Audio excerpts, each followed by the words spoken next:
Good evening, everyone. How are you doing? Sorry for the slight odd start to this show. I thought the settings were in place, but clearly they're not. But here we are. We've got it sorted out. How's everyone doing? I hope you're doing well. Smash like, subscribe, hit the notification bell, all the usual good stuff. How's your weekend, everyone? Were you out and about? Was the weather more manageable? Was the climate not so devastatingly hot as it's been in the UK recently? Maybe you don't live in the UK. Maybe it's not as hot and it's all right. Well, tonight's show, I think you're going to like it. I think you're going to appreciate it. We're going to discuss the Kroenke'S. And the reason we're going to discuss the Kroenke'S is because they've done a number on us. They've absolutely done a number on us, and they've done a fantastic job at Arsenal. Any which way we look at it, as much as we hate them, and my God, we hate them. We do hate them.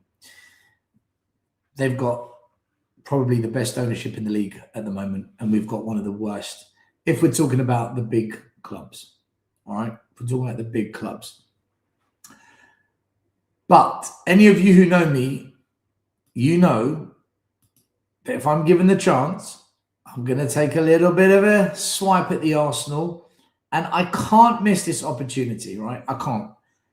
They thought they were going to win the Champions League. They were arrogant. They were cocky. They got way ahead of themselves. They thought they would go there, park the bus and call it great tactics and all that jazz.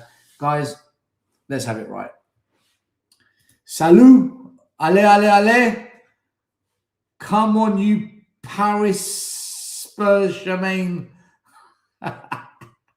Coins with the PSG. You've got to love it, right? You've got to love it.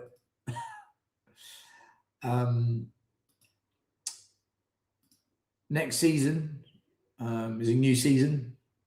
Make sure you renew your TV subscriptions. If in doubt, Sky it.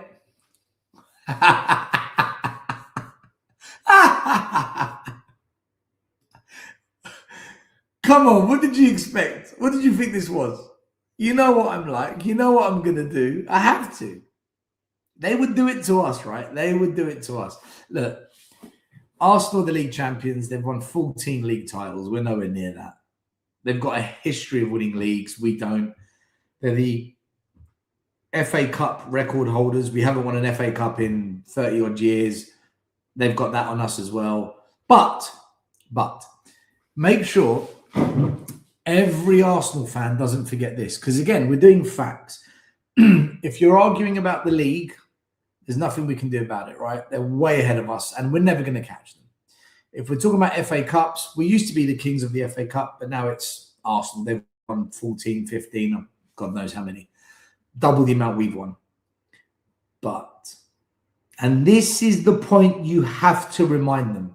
They don't like it. They don't want to hear it, but we are talking facts. There's only one team in North London that wins in Europe. There's only one team in North London that has got winning pedigree abroad. Only one, and it's Tottenham Hotspur. Europe is ours. 1963, Cup Winners' Cup. 1972, UEFA Cup. 1984, UEFA Cup.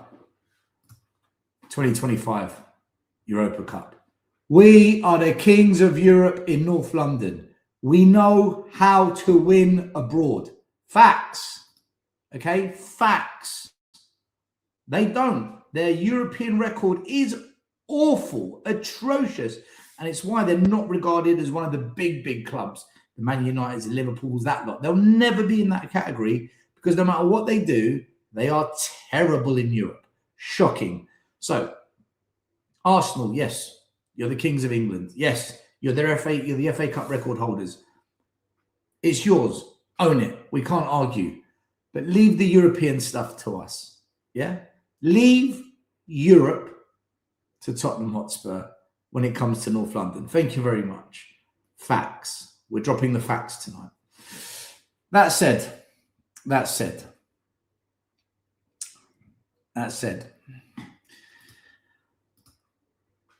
for the last 5 years, boys and girls, I cannot tell you how much I've been so frustrated, fed up, and angry with our football club, with the owners. It's why I joined the protests. It's why I've been ENIC out, Levy out. It's why I'm still ENIC out. And, you know, we face criticism, some abuse, and people just calling us stupid and dumb and all that stuff, whatever. This year, everyone's now woken up. Even those that tried to challenge me and the other ENIC out fans and whatnot. And I've always maintained that the problem lies at the top. And until that changes, nothing changes. And I want to explain to you why they are the problem. And every excuse that those who defended Daniel Levy and those who defended ENIC, who have been misleading you, they've been leading you up the garden path, throwing spreadsheets and pie charts at you, you know, the spreadsheet lovers, the pie chart manipulators, the financial, articulate speaking, eloquent tongue bankers, that lot, they're all in the mud. And every excuse and reason they gave you, I'm going to show you tonight why they were so badly wrong and why they owe every one of us an apology. Well, not me, because I saw through it. But they owe you an apology if you even thought maybe they've got a point, because they don't. They don't have a single freaking point, these people. And we're going to break it down bit by bit. We're going to cover every base tonight, every excuse, every reason they gave us. We're going to knock it out the park, send them packing, and they need to own the shit that they spread for the last 6 years on YouTube, on podcasts, everywhere. So, this guy here, love him, hate him, he is the best football owner in the Premier League. Fact. Stan Kroenke, owner of Arsenal Football Club. And the reason is, just look at the man's history, okay? Stan Kroenke, these are the major honours he has won as owner of footballing organisations. 2 Super Bowls with the LA Rams. 2 Stanley Cups with the Colorado Avalanche. That's ice hockey, by the way. An NBA championship, basketball, with the Denver Nuggets. The MLS Cup. That's soccer in America, with the Colorado Rapids. 2 national lacrosse league championships. And now the Premier League with Arsenal. By the way, he's also won the FA Cup with Arsenal, but these are major honours. So I've only put the big boy trophies on here. But he's won 2 trophies at Arsenal, 2 at lacrosse, 2 at ice hockey, 2 in soccer, 2 in American football, and 1 in basketball. He has a track record. So we shouldn't be surprised that he's won the Premier League and almost won the Champions League. We shouldn't be surprised because he's got a track record. He knows who to hire, how to back, how to sack, how to restructure, how to fund, and how to stick to a project. He knows how to do it. And we know that he knows how to do it because this doesn't lie. You can't argue with facts. We can argue opinions and views, but you can't argue facts. That's over 10 trophies he's won across multiple different sports. He's got a formula and he keeps repeating it. The man is top notch. I can't even bring up what ENIC have done because they did nothing at Ajax, nothing at Glasgow Rangers, nothing at Spartak Prague when they owned those clubs. And they've won 2 Poxy trophies at Tottenham in 25 years. Stan Kroenke absolutely destroys ENIC. It's not a competition. In fact, we shouldn't even put the words Stan Kroenke and ENIC in the same conversation. You can't tell me ENIC aren't the problem when those lot down the road have just won the Premier League And the owner that's done it is the same owner that's won trophies at every sports club he's ever owned. Every club. But then you hear the excuses. But let's break these excuses down. Let's put these Enoch-loving, Levy-munching fanatics to bed. Let's end this conversation tonight. Since 2001, and the reason I've picked Tottenham, Leicester City, Liverpool and Arsenal is because if I use Chelsea and Man City, the argument is, oh, but they're funded by oil money. Oh, but they're funded by nation states. Oh, but it's dirty cash. Oh, but they cheat. Okay. Let's remove the cheats. There's no Chelsea here and there's no Man City. When you compare Tottenham, Leicester, Liverpool and Arsenal, since 2001, Arsenal have had 4 managers. Liverpool 7, Leicester City 16 and Tottenham 19. The average lifespan of a manager at Arsenal is 5.8 years. At Liverpool, it's just almost 3 years. Leicester City 1.7, Tottenham 1.3. Pochettino was the longest serving manager at Spurs, 5.5 years. Brendan Rodgers, 3.5 years at Leicester. Klopp, 9 years. Wenger, 22 years. And what have Leicester and Tottenham both got in common? 2 things. Number 1, both clubs have had more managers than have probably had trophies in their entire careers as a club, the entire life of the clubs. And 2, which club got relegated? Leicester. Which club almost got relegated twice in the last 2 years? Tottenham.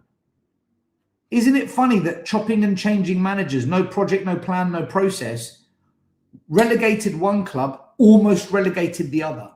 Yet Liverpool and Arsenal have never been near relegation. Why? Their owners stick with managers and they stick with plans. And their managers last double, if not triple the length of Tottenham and Leicester. You cannot argue the facts. You can't argue this. Enoch are horrendous. Kroenke has a plan, which is why he wins trophies. Tottenham don't have a plan, which is why we go through managers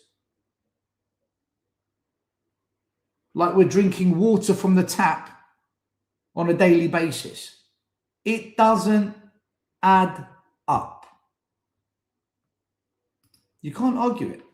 You can't argue these things, guys. Continuity, consistency, a plan, a project, a process, it's the winning ticket. We don't do it. We don't know how.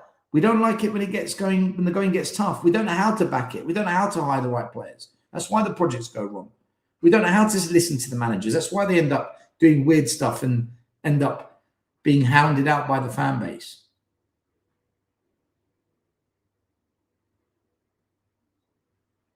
You can't blame 19 managers at Tottenham.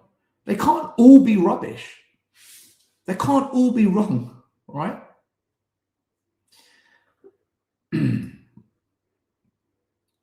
Oh, but Tottenham don't spend enough money.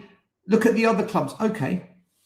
Let's look since 2018 when Stan Kroenke took over 100% ownership of Arsenal. Okay. This is when he was the 100% owner of Arsenal. They've spent gross £1.15 billion on players. Tottenham have spent the same. Beg your pardon, this is euros, not pounds. They've spent the same. Liverpool, just below 1.9 billion. So you can't sit there as a fan and moan about money. You can't sit there moaning about spending. You can't do it. We have spent just as much since Kroenke took over at Arsenal. The net spend at Arsenal is higher, but Tottenham is second. We're ahead of Liverpool by £140 million on net spend. Leicester, their spending's nowhere near the rest of us. So again, you can't argue the facts. If people want to argue, oh, but the money spent isn't there and Spurs don't. No, we spend a lot. We spent mega bucks. Richarlison, 65 million. Solanke, 60 million. Ndombele, 65 million. Romero, 50 million. Maddison, 40 million. Archie Gray, 35 million. Guys, we spend money, right? We spend money. But look what we buy. We buy absolute bang average players. We might sign one good player, one really good player, then 4 really crap players. And then we think, oh, you see? No, I don't see. So the argument about our owners, they know what they're doing, they've got a plan, is absolute rubbish. There is no plan, as proven by the number of managers that have not been backed, but have been sacked instead. There is no argument to be had about the financials. Oh, but Spurs, they don't spend. No, we do. We spend just as much as Arsenal. Look what Arsenal have achieved. Look what we nearly fell into this year, relegation. They have an owner that's got a track record. We have an owner that doesn't know what they're doing. In fact, I can put up a picture of Stan Kroenke, but I can't put up a picture of our owners. Do you know why? I don't know who's in charge. I have no idea who's in charge. Is it Vinay? Is it Lange? Is it the Lewis kids? Is it still Lewis? Is it Charrington? Is it this Belcher bloke? Who knows, right? Who knows who is running Tottenham Hotspur? None of us know. We guess, we gossip, we speculate, and we put on shows thinking we know. We have no idea. What you do know about Arsenal is this guy owns it. He calls the final shots. He hires the people that win all these trophies. I can't say I know who is in charge of Tottenham. Since we've stayed up, Vinay put out a statement. The Lewis family put out a statement. Charrington put out a statement. All these statements. Everyone's putting out a statement. Everyone wants to talk now. Arsenal, they put out one statement, and it's from this chairman, Josh Kroenke, done. Stan Kroenke's son. He's the only one that speaks. At Tottenham, oh, he speaks, she speaks, they speak, we speak. Oh, okay. Who do we believe? Like, who's in charge here? Do you want more? I've got more. I've got more. So the argument you often hear is, oh, but you don't ever give Daniel Levy credit. Look at the semi-finals we got to. Look at all those finals we got to. Have you heard that excuse? Have you ever watched a YouTube show and heard the excuse? But look at the semi-finals we got to. Look at the finals we got to. You don't put any respect on that. Okay, let's talk about it. Let's talk about it. The same 4 clubs, right? The last 4, semi-finals and finals, when you're down to the last 4.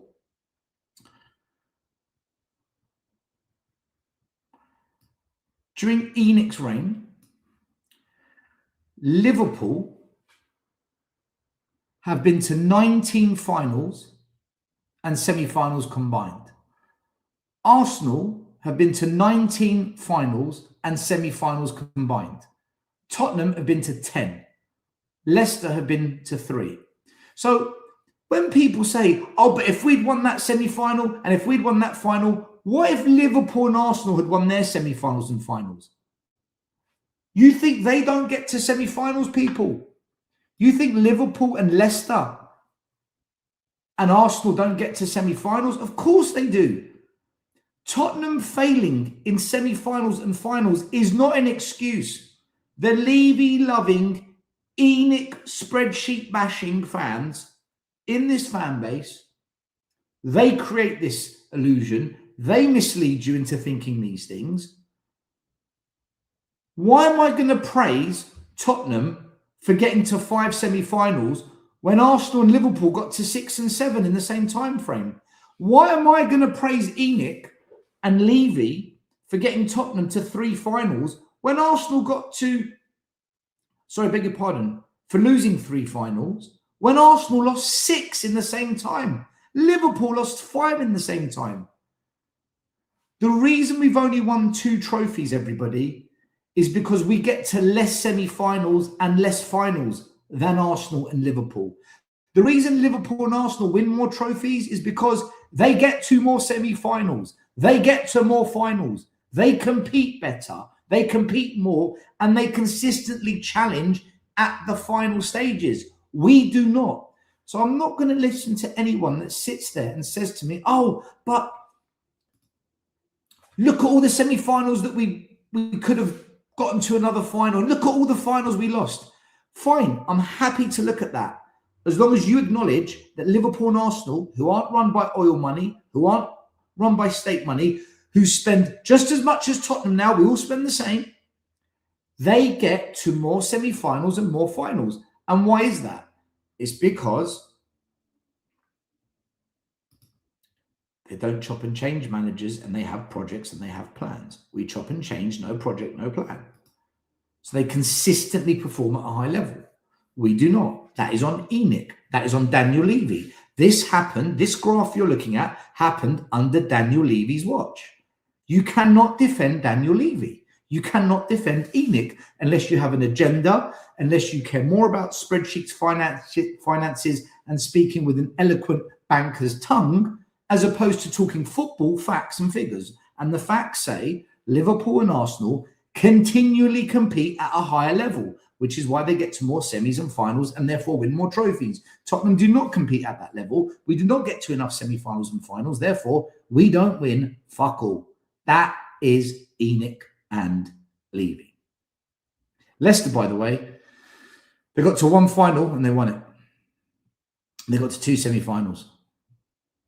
So they've actually got 100% record. But again, they don't get to any semi-finals or finals, really. Bit of an anomaly. But I wanted to put Leicester in there because they've won the Premier League and we haven't. And they spend a lot less than us. But can you see the point?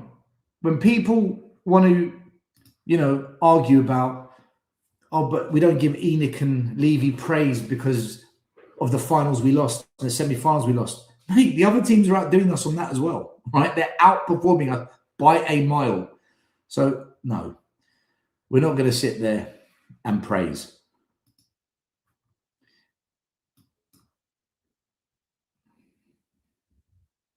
You can see all the results here.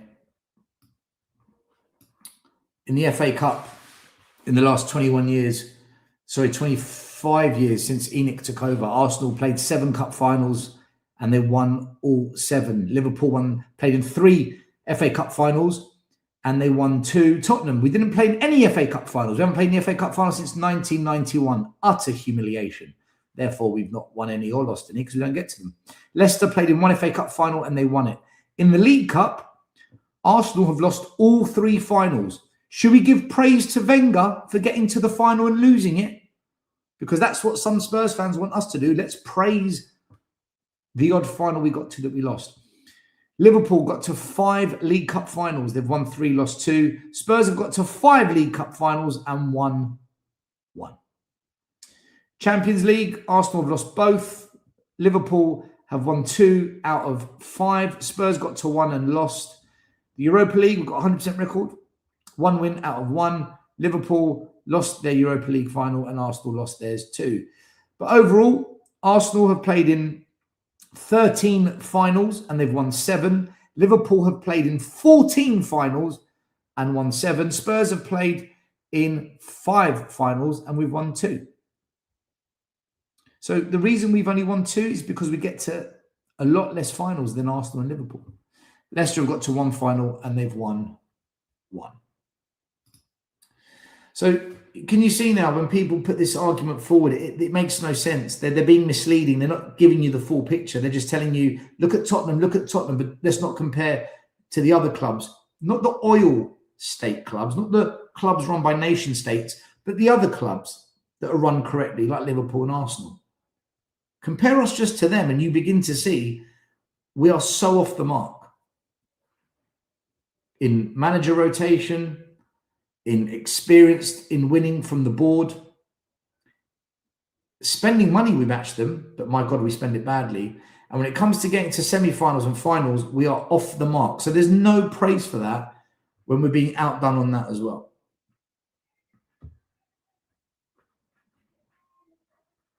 There is one other argument that these Levy Lings, these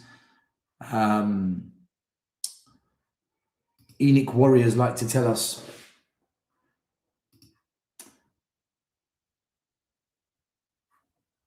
And it's be patient. These things take time. Okay. Well, let's analyze that as well. So we're going to talk about the long game, owners and trophies over the long duration of an ownership. So what I've done, I've plotted on this graph from the start of the current Leicester ownership, FSG ownership, Kroenke ownership, and Enoch. I've plotted them against each other. So Leicester's owners have been in charge for 15 years. Liverpool's owners have been in charge for 15 years. And Arsenal's owners have been in charge for 8 years. Now, let's look what they've achieved. In 15 years, Leicester have won the Premier League and the FA Cup. By the way, I've only put the League Cup in for Tottenham just to make ours look respectable. I've taken the League Cup out of the others, just to show you how bad it really is. Leicester's owners have been in charge for 15 years. They've won a Premier League and an FA Cup. 15 years. Liverpool's owners in charge for just as long. They've won the Champions League, the Premier League, and the FA Cup. They've won other trophies as well, but I took those out. Carabao Cup, Super Cup, things like that. Tottenham, 25 years. 25 years. And I had to put the League Cup in. I had to, otherwise there's nothing there. We've won a League Cup and a Europa Cup. Arsenal, under the Kroenke ownership, and it's why they're the best, is because in 8 years, they've won an FA Cup and a league title. And they got to a Champions League final, which I don't care because they lost it. It means nothing to me. You lost it. But it's another final they got to, right? So it took Arsenal's owners 7 years to win 2 major trophies. It took Leicester's owners 11 years to win 2 major trophies. It took Liverpool's owners 12 years to win 3 major trophies. And it's taken Tottenham's ownership 25 years to win 2 trophies. And some people don't even regard them as major. They've had longer than any other ownership I'm comparing them to. They've had longer than any Premier League ownership. They've had longer than any Tottenham Hotspur ownership. In the 140 odd years that Tottenham has been around, nobody has owned the club for this long. So when people say be patient, these things take time. They are misleading you, they are misguiding you, and they are taking you down the garden path. They cannot even argue anymore the patience game. It's utter rubbish. This graph proves they've had more than enough time to build scouting networks, recruitment systems, player pathways for the academy players into the first team, sticking with a manager, backing a manager, creating a club philosophy. All these things that are crucial to the success of a football team. They've had 25 years. 25 years. Mostly under Daniel Levy to do this, and they've done absolute jack shit when you compare them to Liverpool, Arsenal, and Leicester. You cannot argue the facts, people. If I scroll down, you can see a bit more detail. So it took Leicester 5.8 years into their new ownership to win a trophy. It took Arsenal 2 years. It took Liverpool just under 9 years, but then they won a trophy every single year after that. So 8 years, 9 years, 10 years, 11 years, 12 years. They won a trophy every year after that. It took Tottenham 7 years, and then this ridiculous gap of 17 years. I mean, what can we say? What can we say? Be patient. Things take time. Rome wasn't built in a day. It's bollocks. These are happy clappers. They're misleading you. They're trying to plant seeds into your head that are incorrect. This data, this analysis, you can't argue it. Look at the bottom. Leicester City, 5.8 years to win the Premier League. That's how long it took their owners. Liverpool, 5 major trophies.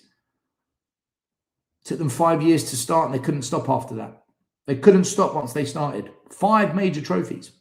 Arsenal, in 7.8 years, they've won the FA Cup and the Premier League. Tottenham, 25 years, people. 3 decades for a Carabao Cup.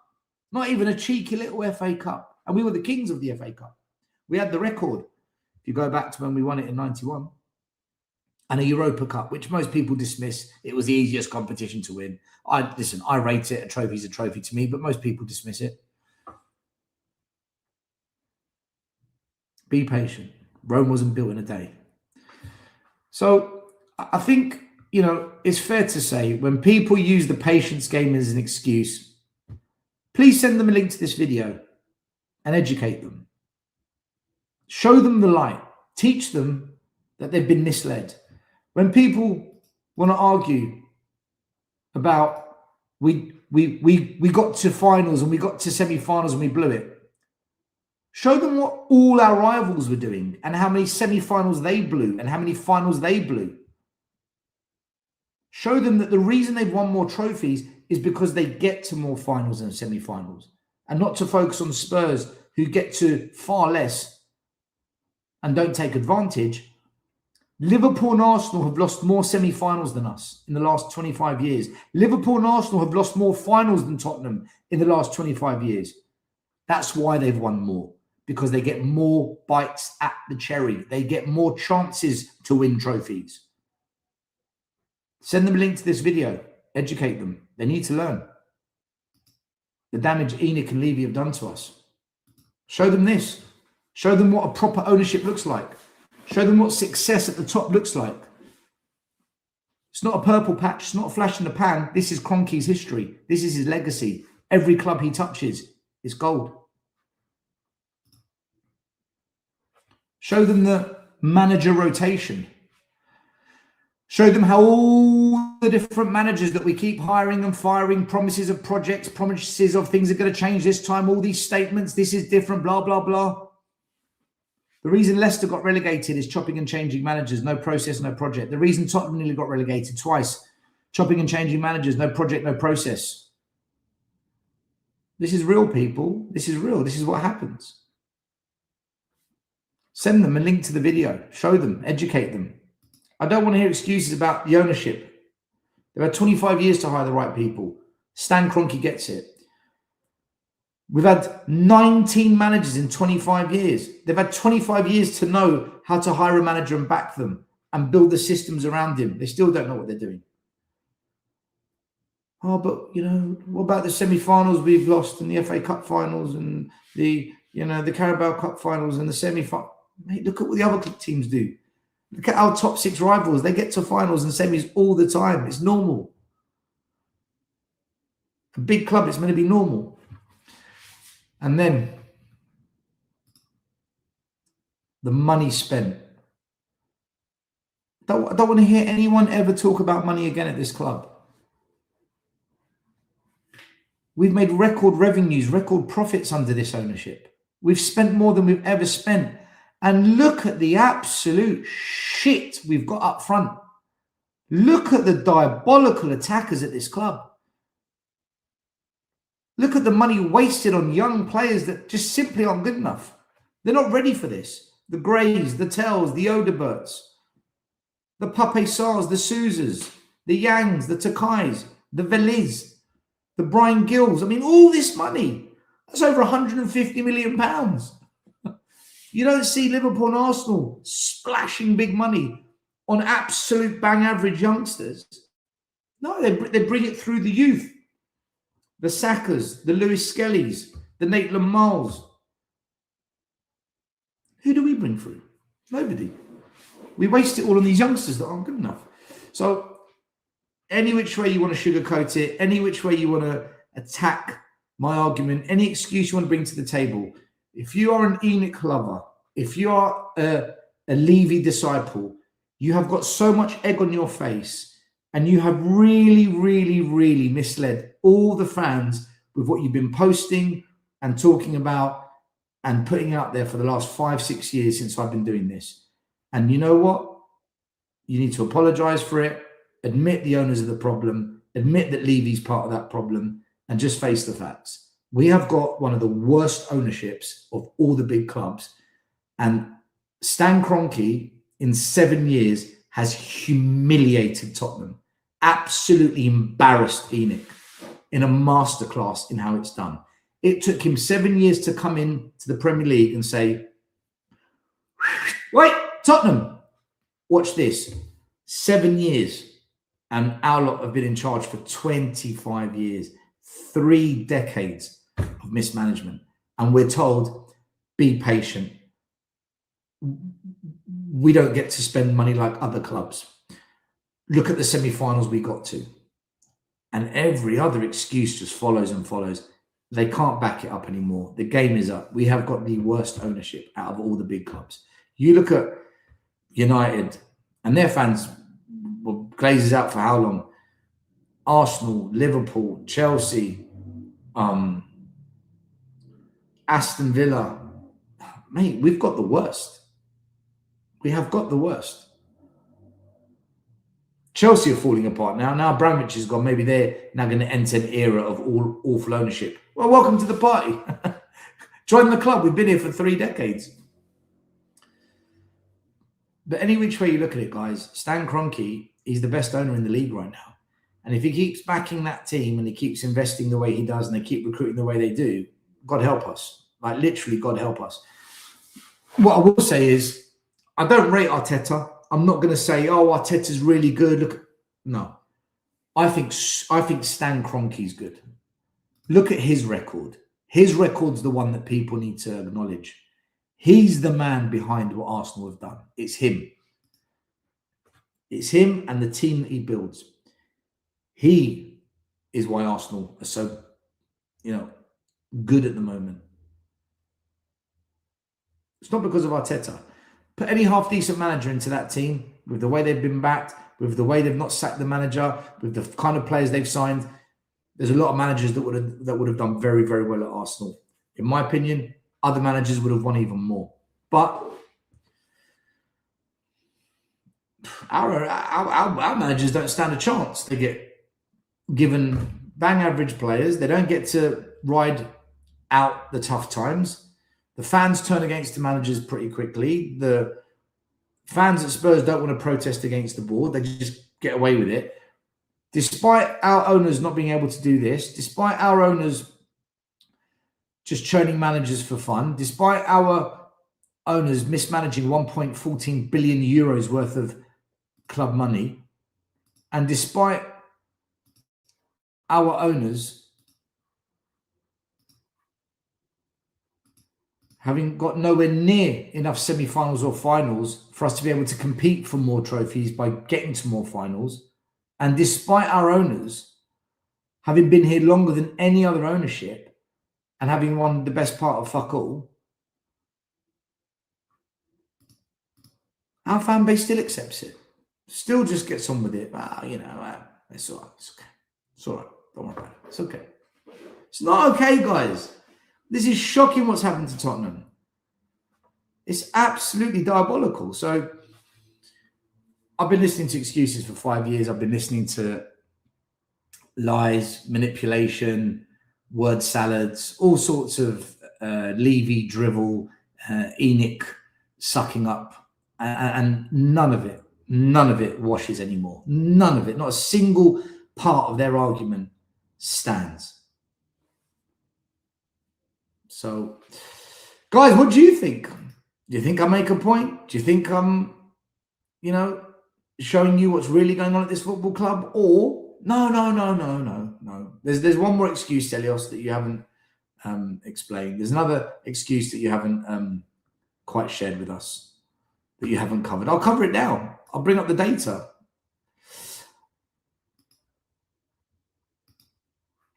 I'm going to go through a couple of your comments. Let's have a look where we are. By the way, smash a like, subscribe. Thanks for being here, everyone. Big up, Daryl. Can always count on a Spurs fan. If no excuse exists, make one up. We accept more nonsense as a so-called big club than any other of the big clubs, fans and supporters. Asher and Senator. Stella, I saw a YouTube post today saying he bought an Arsenal pen case from Amazon and 2 pens were missing. Very good. Very good. Ale, ale, ale is what I say back to you, mate. Ale, ale, ale. Spurs fans, big part of the problem, in my opinion, too sentimental. Dan, too sentimental for what? Specifically? Too sentimental for what? Straight Canistel, they're not stopping there. They're looking to spend about... Mate, I don't expect you to stop. I just do not expect you to stop because you've got the right owner. You're lucky that you've got great owners. It's, as fans, it's luck. But even when your owners weren't performing, you stood up. 12,000 fans went to the Emirates to protest. Our lot, we get 100 standing outside Beavertown pub. It's just embarrassing. We're an absolute joke. You being one of those fans that calls for managers' bloods fast. Like who? I wanted Conte to stay. I wanted Mourinho to stay. I never wanted Poch out. I said keep Ange. So, I don't know, Dan, it's a lie, isn't it? I don't know where you're going with that one, bro. I don't know where you're going with that one. What, because I wanted Frank out? Yeah, because he was shit. We do hire some crap managers, right? Christian Gross was shit as well. Stellini, Mason, you know. But Conte was more than good enough. Mourinho was a winner. Poch was doing a good job. He just needed to rebuild. Ange won us a trophy. So for me, I've backed almost every manager. There's just a couple that, no. Blueco's worse than Enoch? No, they're not. I'm not even going to read that. You won the Super Cup against PSG recently, didn't you? And you won a trophy in Europe. I'm sure you did. So I'm not having that. Enoch are horrendous, mate. I don't think you understand. You think they're worse because you're not used to what bad looks like. You've been spoilt with Abramovich for so long. But Enoch, believe you me, they are the worst of the lot. They're not interested in football, just money. Yeah, 100%. I don't know if that's Cookie or Sheriff, but hey, spot on. 120 plus million Solanke and Richarlison. Yeah. This is what I mean. This is what I mean, man. And we've got fans. I remember when we signed them, they got excited and they were saying all sorts of wonderful things about these two. We're stuck. Big up, Maz. I think Solanke is worse buy than tell. What a debate that would be. Who's worse, Solanke or Tell? What? Maz, make that your next show on Spurs Corner. That would be a phenomenal show. Enoch, too, just as useless as its predecessors. Oh, my God. Listen, I don't buy into the statements that have come out from the board. And look, I don't believe journalists. I think they're all frauds. But if what Paul O'Keefe has put out tonight, that Ben Davies is going to sign a new contract, okay? Big if, because 90% of what Paul O'Keefe says is absolute bollocks. He looks like a plonker with the amount of false rhetoric he puts out there. But like all journalists, they get 1 out of 10 right. It's a numbers game. If you talk about 10 stories and one lands, look, I told you so. Yeah, but what about the other 9 you told us? If this is the 1 out of 10 that he's right on, don't tell me anything's changed.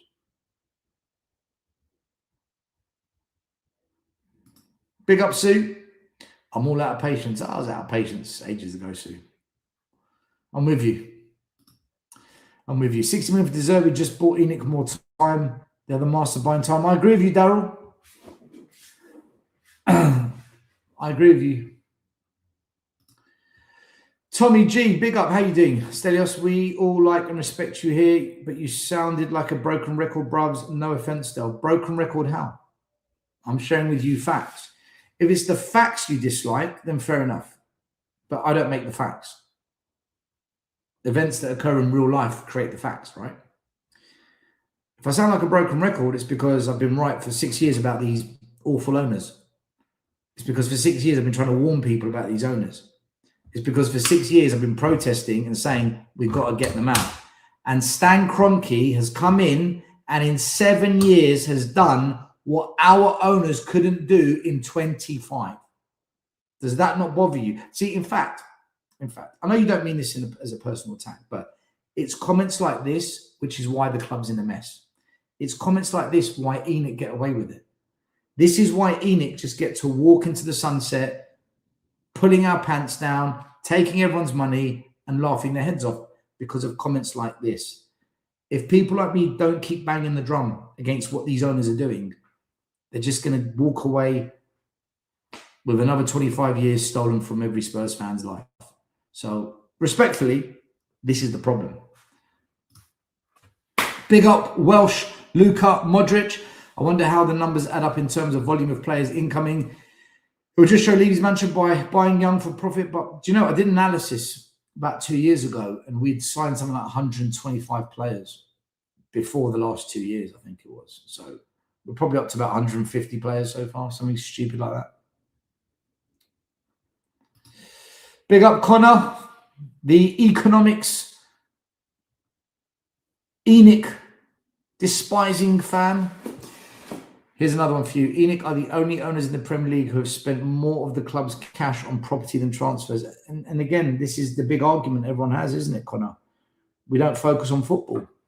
We focus on all these side projects. And then we're told by the Enoch-loving Levy Lemmings, oh, but we need these investments because that's how we generate more money to buy more players. We waste money on players. We don't. Do you know, I actually don't want us to make more money for players, generate more income for players, because the more we earn, the more we waste. We've been worse in the transfer market since we had more money. When we had Pochettino and Redknapp and we didn't have as much money, we were actually really good. We were actually good at finding good players. Now that we've got money, we're awful. We're genuinely atrocious at it. But we haven't cheated on the financial. but with the PSR kids. Do you remember that? When Levy came out and said in 3 years' time, we're going to be the benefactors of all the new PSR and FFP rules. Yeah, that worked out well. 2 back-to-back relegation battles. Cheers, mate.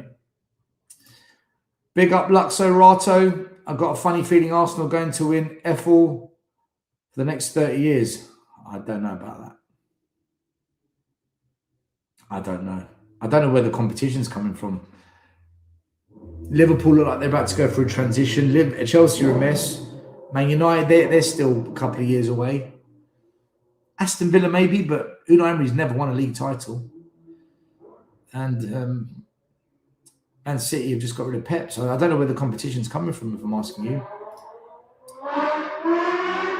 Big up Cyril McCoy's. Maybe if Enoch actually provided a strong squad rather than just 11, then we would have won more semi-finals and finals.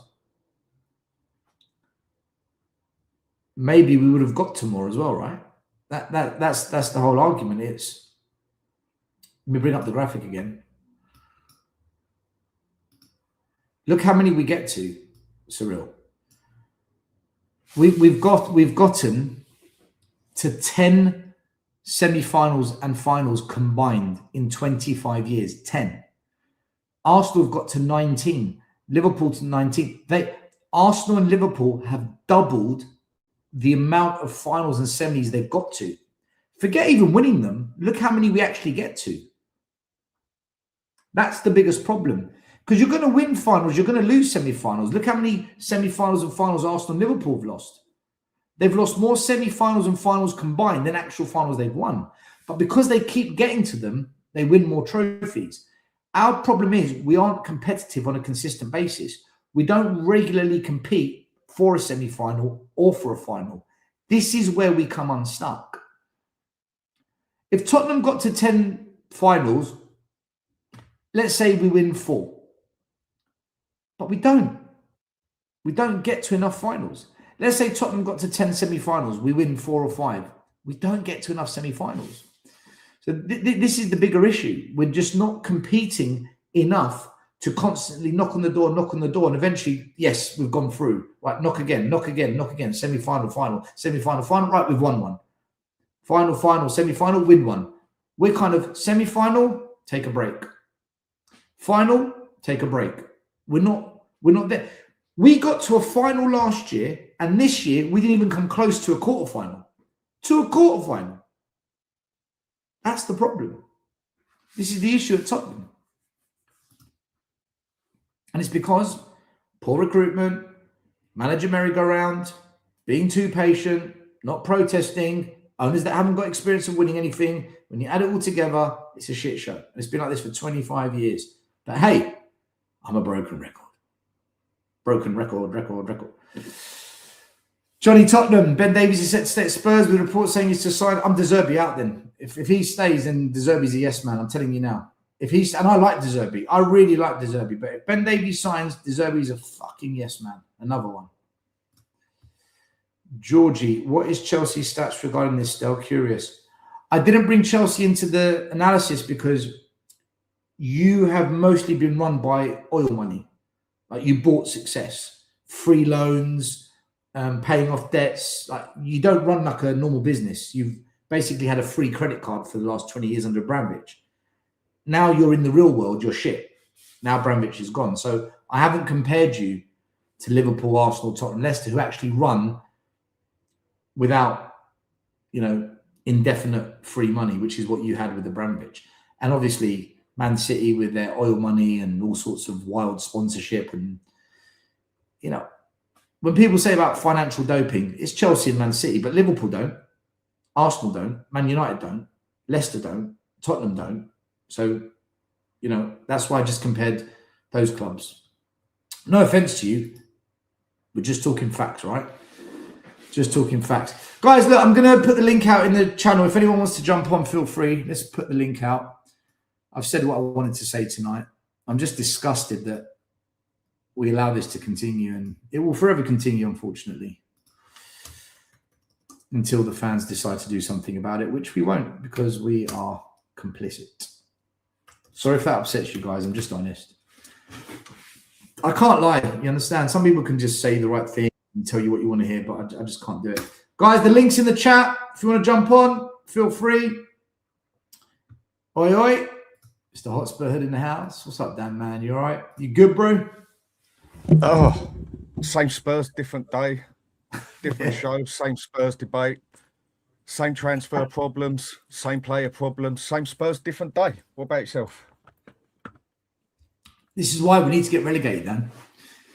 Unless we get relegated, bro, people, listen, I know you all think I'm crazy and I'm doing it for clicks and likes and Stell's lost the plot. I'm not. I was chatting to Sav earlier because we were laughing about this Ben Davies rumour.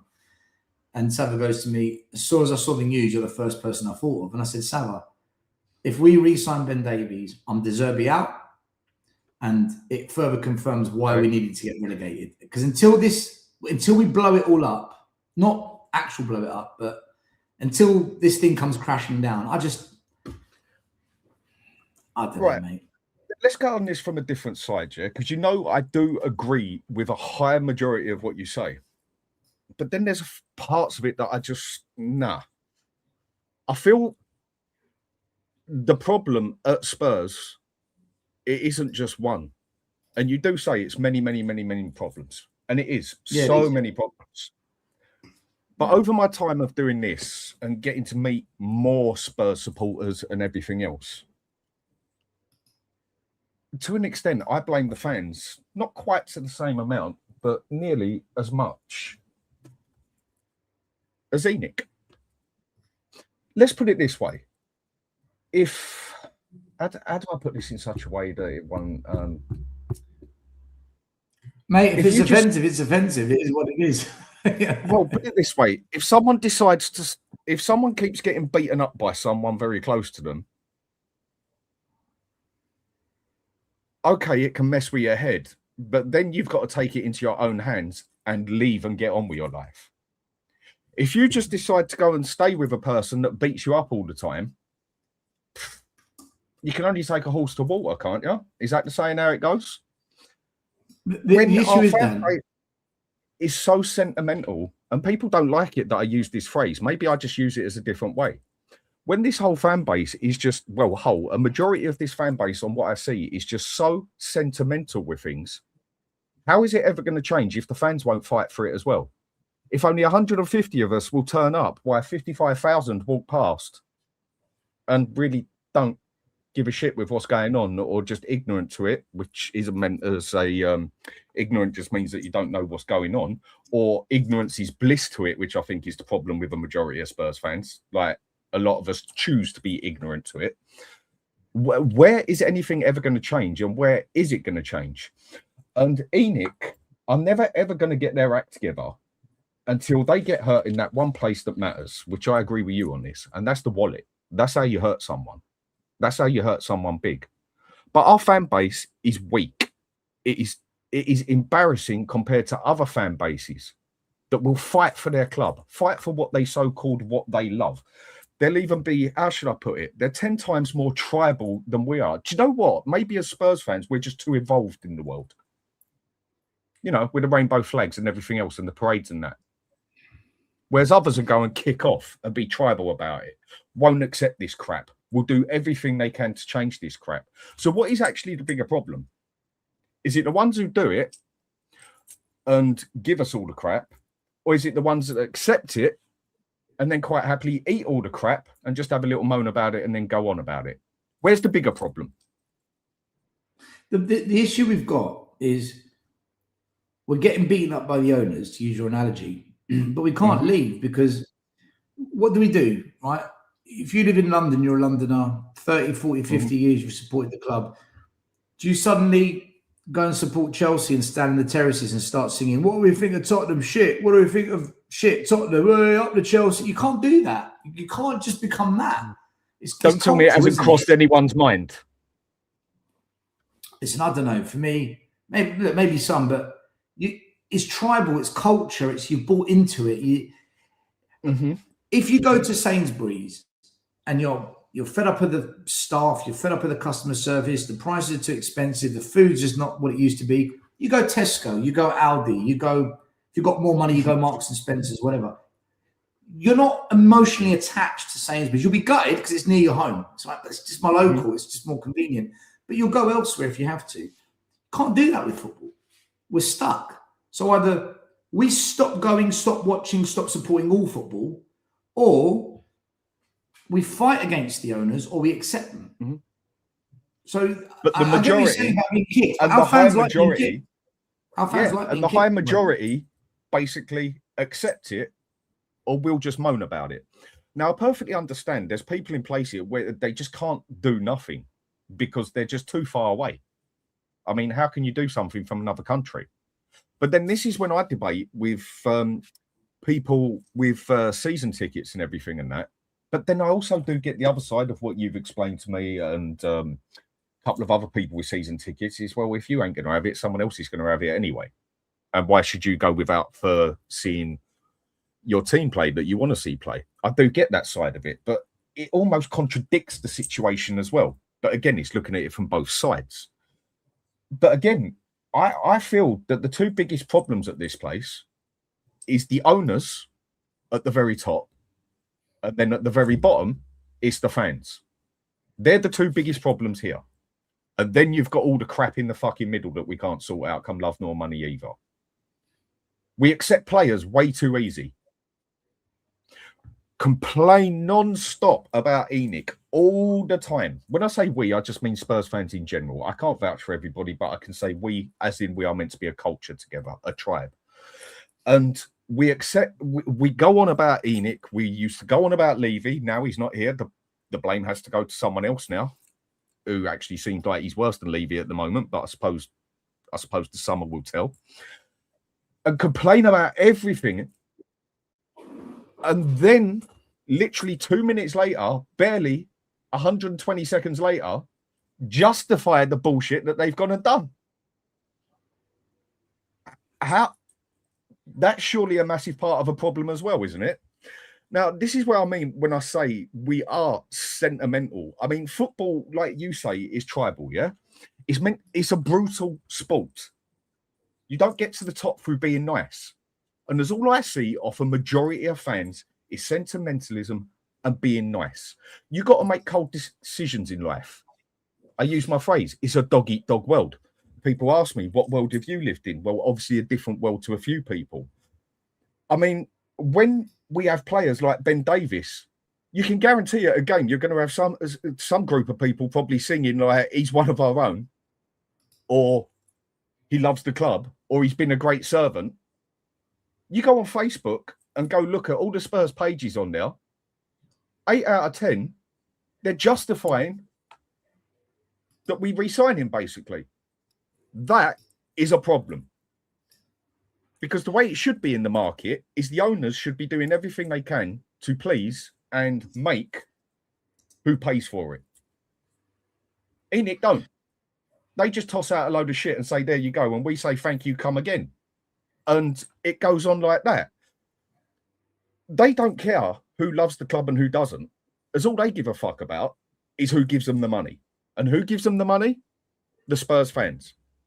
Who goes in and buys all the drinks after and before and everything else when there is just like several little pubs just round the corner? Round about 50,000 to the 55,000 sitting in there. Or the other things you'll hear about managers, or you'll hear about players that just blatantly have screwed up time and time again. Oh, he's a nice bloke. He works hard. He gives it 100%. Or he's a kid. Give him a bloody chance. We need to play him more. We need to evolve him. No, I don't care about evolving him or whatever and that. I want my players to be good now because I want to do things now. But again, fans accept this. It's like, as a fan base at Spurs, where we've been held back from everything for so much, and you can blame the owners for this one, it's where we've had nothing to celebrate over the years, basically, bar what? Winning 2 cups. This fan base seems to celebrate over nearly winning. As I put it, like a brave effort, a good performance, stick with the fucking project and everything. I mean, all the top clubs, sorry, I'm just having my rant here, yeah? No, all the top clubs go for the throat. They don't care. When the players passed his sell-by date, like Son was on his way, and I'll take one thing back, I'd have killed to have Son last season, but we should have sold him 2 years earlier and still got significant money and then brought someone else in who can take his place with the capability of doing it. That's how a real big club does it. But no, you heard it off 100,000 Spurs fans. No, Son should stay. He should never go, whatever else. Yes, we could have done with him last season, but we should have already had rid of him 2 years ago and got someone established who could take that place. That's what real big clubs do. But again, we stick to players. All the successful clubs, they're ruthless. Spurs aren't, but neither are our fans. The only things that we actually get ruthless on is managers when it don't work after 6 months. What have the owners got to do? What have they got to prove when everyone just keeps accepting this?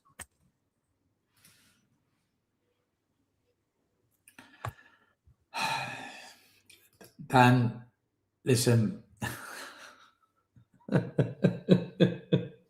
It's fair points I've made, isn't it? I've been saying this for so long, right? About fans accepting this, okay? I was told if we stay up, much better chance of Enoch selling. As soon as we stayed up, within 24 hours, there's statements coming out. Club not for sale. We're not selling. Anyway. They weren't selling. But everything has a price still. Someone puts the money on the table. All I'm saying is, this is what I was told. By staying up, Enoch will most likely want to sell because they don't want the hassle of all this malarkey of rebuilding, investing. And they've come out and said the complete opposite.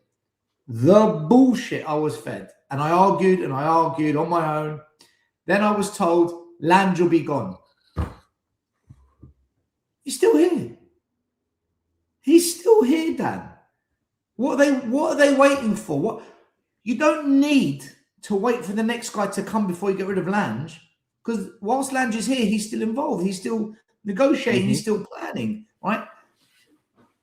Lange is going to be here next season.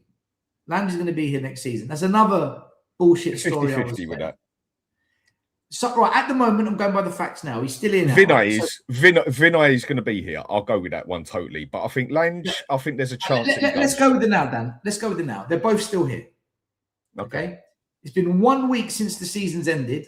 In fact, more than a week. It's been 8 days He's still here, right? He's still here. There's no new guy in place yet. There's no replacement. Nothing. So far, nothing. All right. So they're not selling the club. As far as it stands, there's no new football director. Okay. So these are all the big changes. The first player that we might be actually officially signing, unveiling, is going to be Ben Davies. This is exactly what we did last year with Frank. We signed Tell and re-signed Ben Davies. That was the same thing we did last season. Where is the change, guys? Where is the change everyone told me about? But you know what I'm going to get told? Be patient. Rome wasn't built in a day. These things take time. I showed a graph earlier on. I don't know how much of the show you're watching. The 25-year timeline compared to the other club. Hey, we've been patient for 3 decades. Three fucking decades. 19 managers. 1.15 billion euros spent in the last 6-7 years.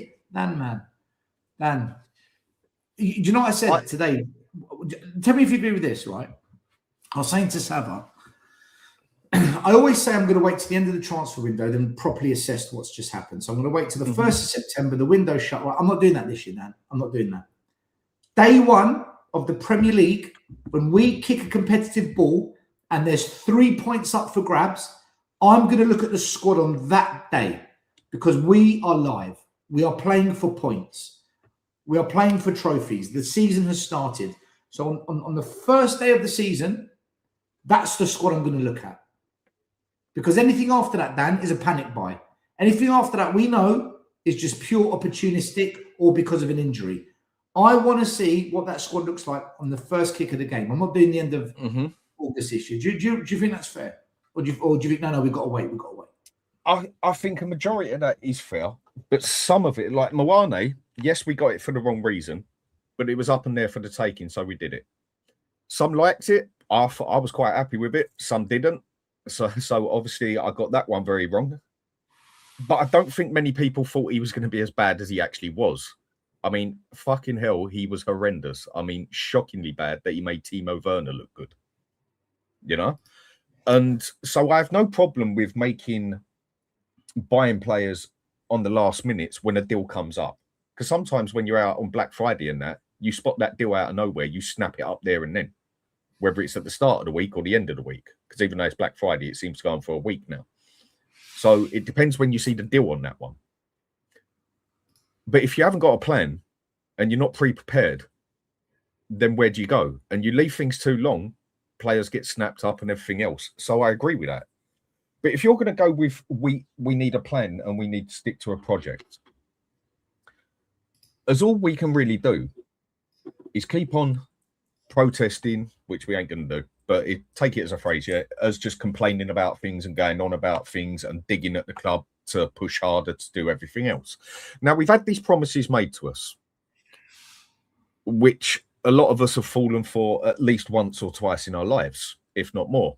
I've fallen for it before. You've said you've fallen for it before. I'm sure Maz, Sava, Alex, let me name the whole fucking crew. I'm sure everybody has fallen for it at least once.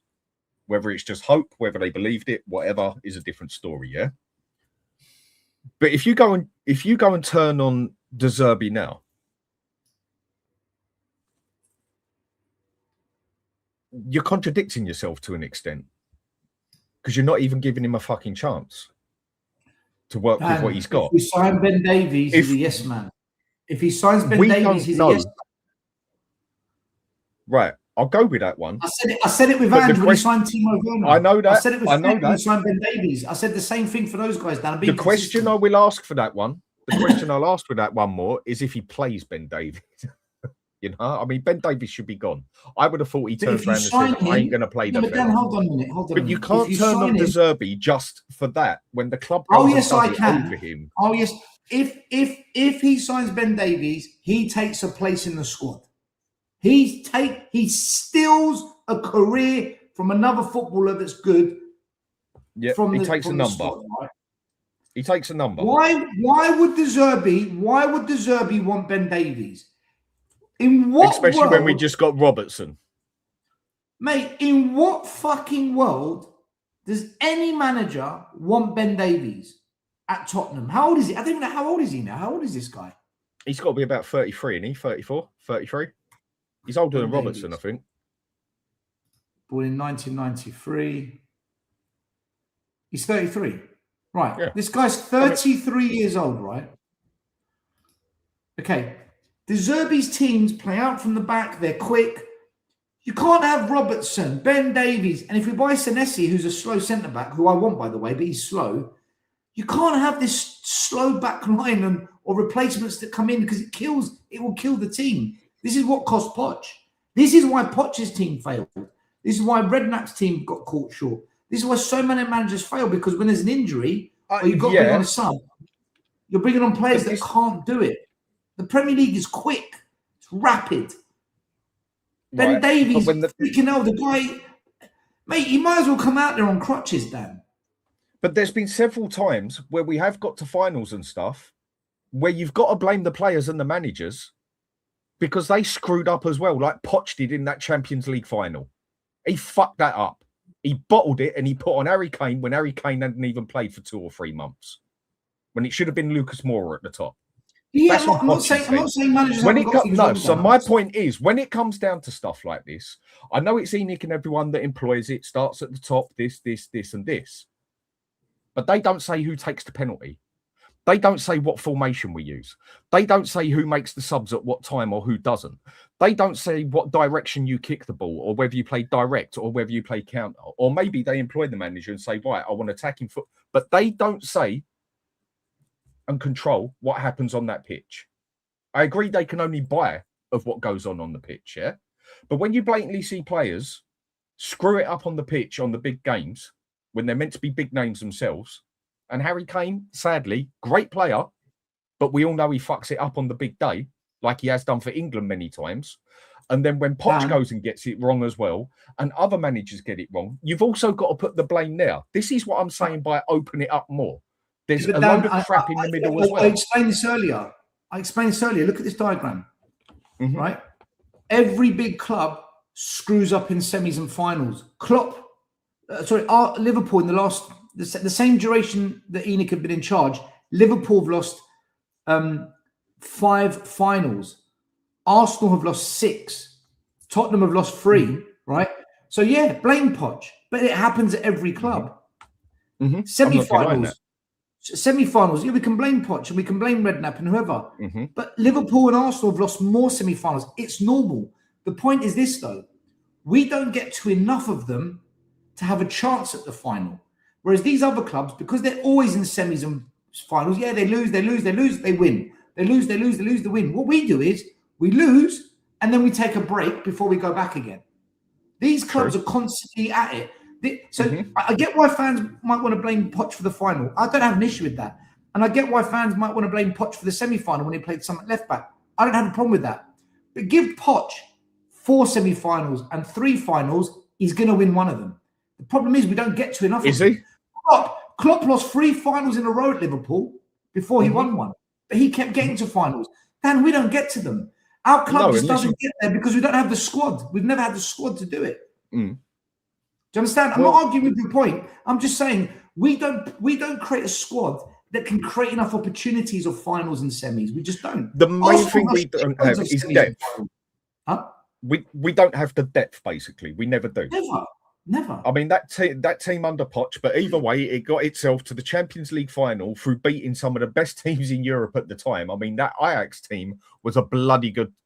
I mean, the only thing they had was a bit of lack of experience. But if you go put them players on there, and a lot of the fewer players have failed in that, but that Ajax team was bloody good. We had to do Man City. Who else did we do? Dortmund. And then, Liverpool. That was an annoying final because it didn't go in our way with a couple of decisions, but I think Poch got it wrong, got the style wrong, got everything wrong about it. There has been times it's like when people blame Levy for everything. I can't go and do that because I also see the other side of a lot of people would be complaining. You might be able to, but I don't. Because I also look on the other side of it. Yeah, and so can I. And I look on the other side of it as well. Then back up and I'll debate it. We're not in Division 2 at the moment, and we're not in Leicester's situation at the moment. Now, this would be another thing a lot of fans would complain about. I think this is where some people need to look on both sides. We've never been in that position since the 1970s. I'm not big, and we weren't exactly in a great position when they took over either. We weren't in the worst, but we weren't in a great position either. We were mid-table when they took over. We were mid-table. And then after that, we got into the Champions League more times than we ever have done as well. No, it's just we never seem to take it that step further. Yeah, but hold on. Dan, no, that's what we said is wrong. What he said is wrong. They've had 25 years of getting into the Champions League. We've never had an ownership in charge that long. No owner has owned Tottenham this long. They've had more years to get into the Champions League than any other previous owner. I think the longest ownership before this was like 10 years. And look at what we've had to fight in the process as well. That does come down to it as well. Again, this is where I look on both sides of it, yeah? So Liverpool and Arsenal, Leicester, they've had to fight it. On the football side, he got a hell of a lot wrong. With the odd thing right here and there. But he got more wrong than he got right. And whether people like it or not, football being and sport being and life being as ruthless as it is, there is only one thing on this planet what makes the fucking world go round, and it is money. Everything and everyone has a price of some sort. Everything. And when it comes down to it, on the business side of it, the only reason we have the right to call ourselves or even attempt, the only reason we even get considered when, when they tried making Europe like a whole one league, basically, knock out all the other, just put the big teams into it. The only reason we even got considered being put in with the big boys was that money. It's not because Spurs were a big club. It's not because of what we'd won in the past. It was because Spurs had money. I don't disagree with you. Nothing left. This is what I'm talking about, the other side of it. If we was throwing our money about like we do and screw it up, but then the club was also getting badly damaged by it like it is now, no one cares about that. No one cares about that. You have to take that into consideration as well. But no one cares about that. As a fan, you don't think, oh, look at the spreadsheets, look at the pie charts, look at the investment bankers talking. No, I want to win on the football, but I want a stable club at the same time as well. Fans care about. I want the best of both worlds. No, hold on. Fans care about, right, what money do we have? We've got 100 million, right? How are we going to spend it? And when they piss it down the drain, that's what fans get upset about. When we've got 200 million to spend, and we buy Archie Gray, Bergvall, Sousa, this is Levy. This is Levy and ENIC. This is what they've done. They've had 25 years to build a proper recruitment process, a proper recruitment system. They can't employ the right people to do the job. In 7 years, Stan Kroenke has built a top-level recruitment system. It took him 7 years. And look at his history. Yeah. Right. You know so therefore, his problems is. Why am I not going to blame Levy then? Because I don't think he was the sole instigator, and he also did do good things for the club. Who is the sole instigator? It's the man at the very top who owns it. Right, let's go after ENIC. Bear in mind, Levy owns 30% of ENIC, right? He owns 30% of that pie. He's not innocent. But so did I say he was innocent? Not once have I ever said the man is innocent. I just said he's not the sole problem at the club. And there is good things he's done at the club. Well, I agree with you. Dan, I agree. That's why I'm ENIC out, Levy out. I agree. I've wanted the whole board gone. I've wanted them. Look, we have these chats every single year, right? I've been doing these chats for 6 years. I've got Tommy G in the chat saying, "Still your broken record." I've told him to come on. He's not on. Tommy, back your chat. There's the link. Come on, debate. I don't think you want to debate it. You just want to sit in the chat and say I'm a broken record. But the reason this conversation carries on is because we constantly have problems at the club, right? You start off the show by saying if you keep getting beaten up, you've got to leave the house. Yep. Mate, this lot have been beating us up for 25 years. The last 7 years, 6 years has been horrendous. Horrendous. And we still sleep on the fucking sofa as Spurs fans. Yeah, but the majority will do nothing about it. And I agree with you on that. I agree. Dan, I was the first one that came out online and said the fans are a problem, right? And I've kept saying it, and the fans are a problem. Sorry, I've got a freaking fly in the room. We accept this. We as a fan base accept this.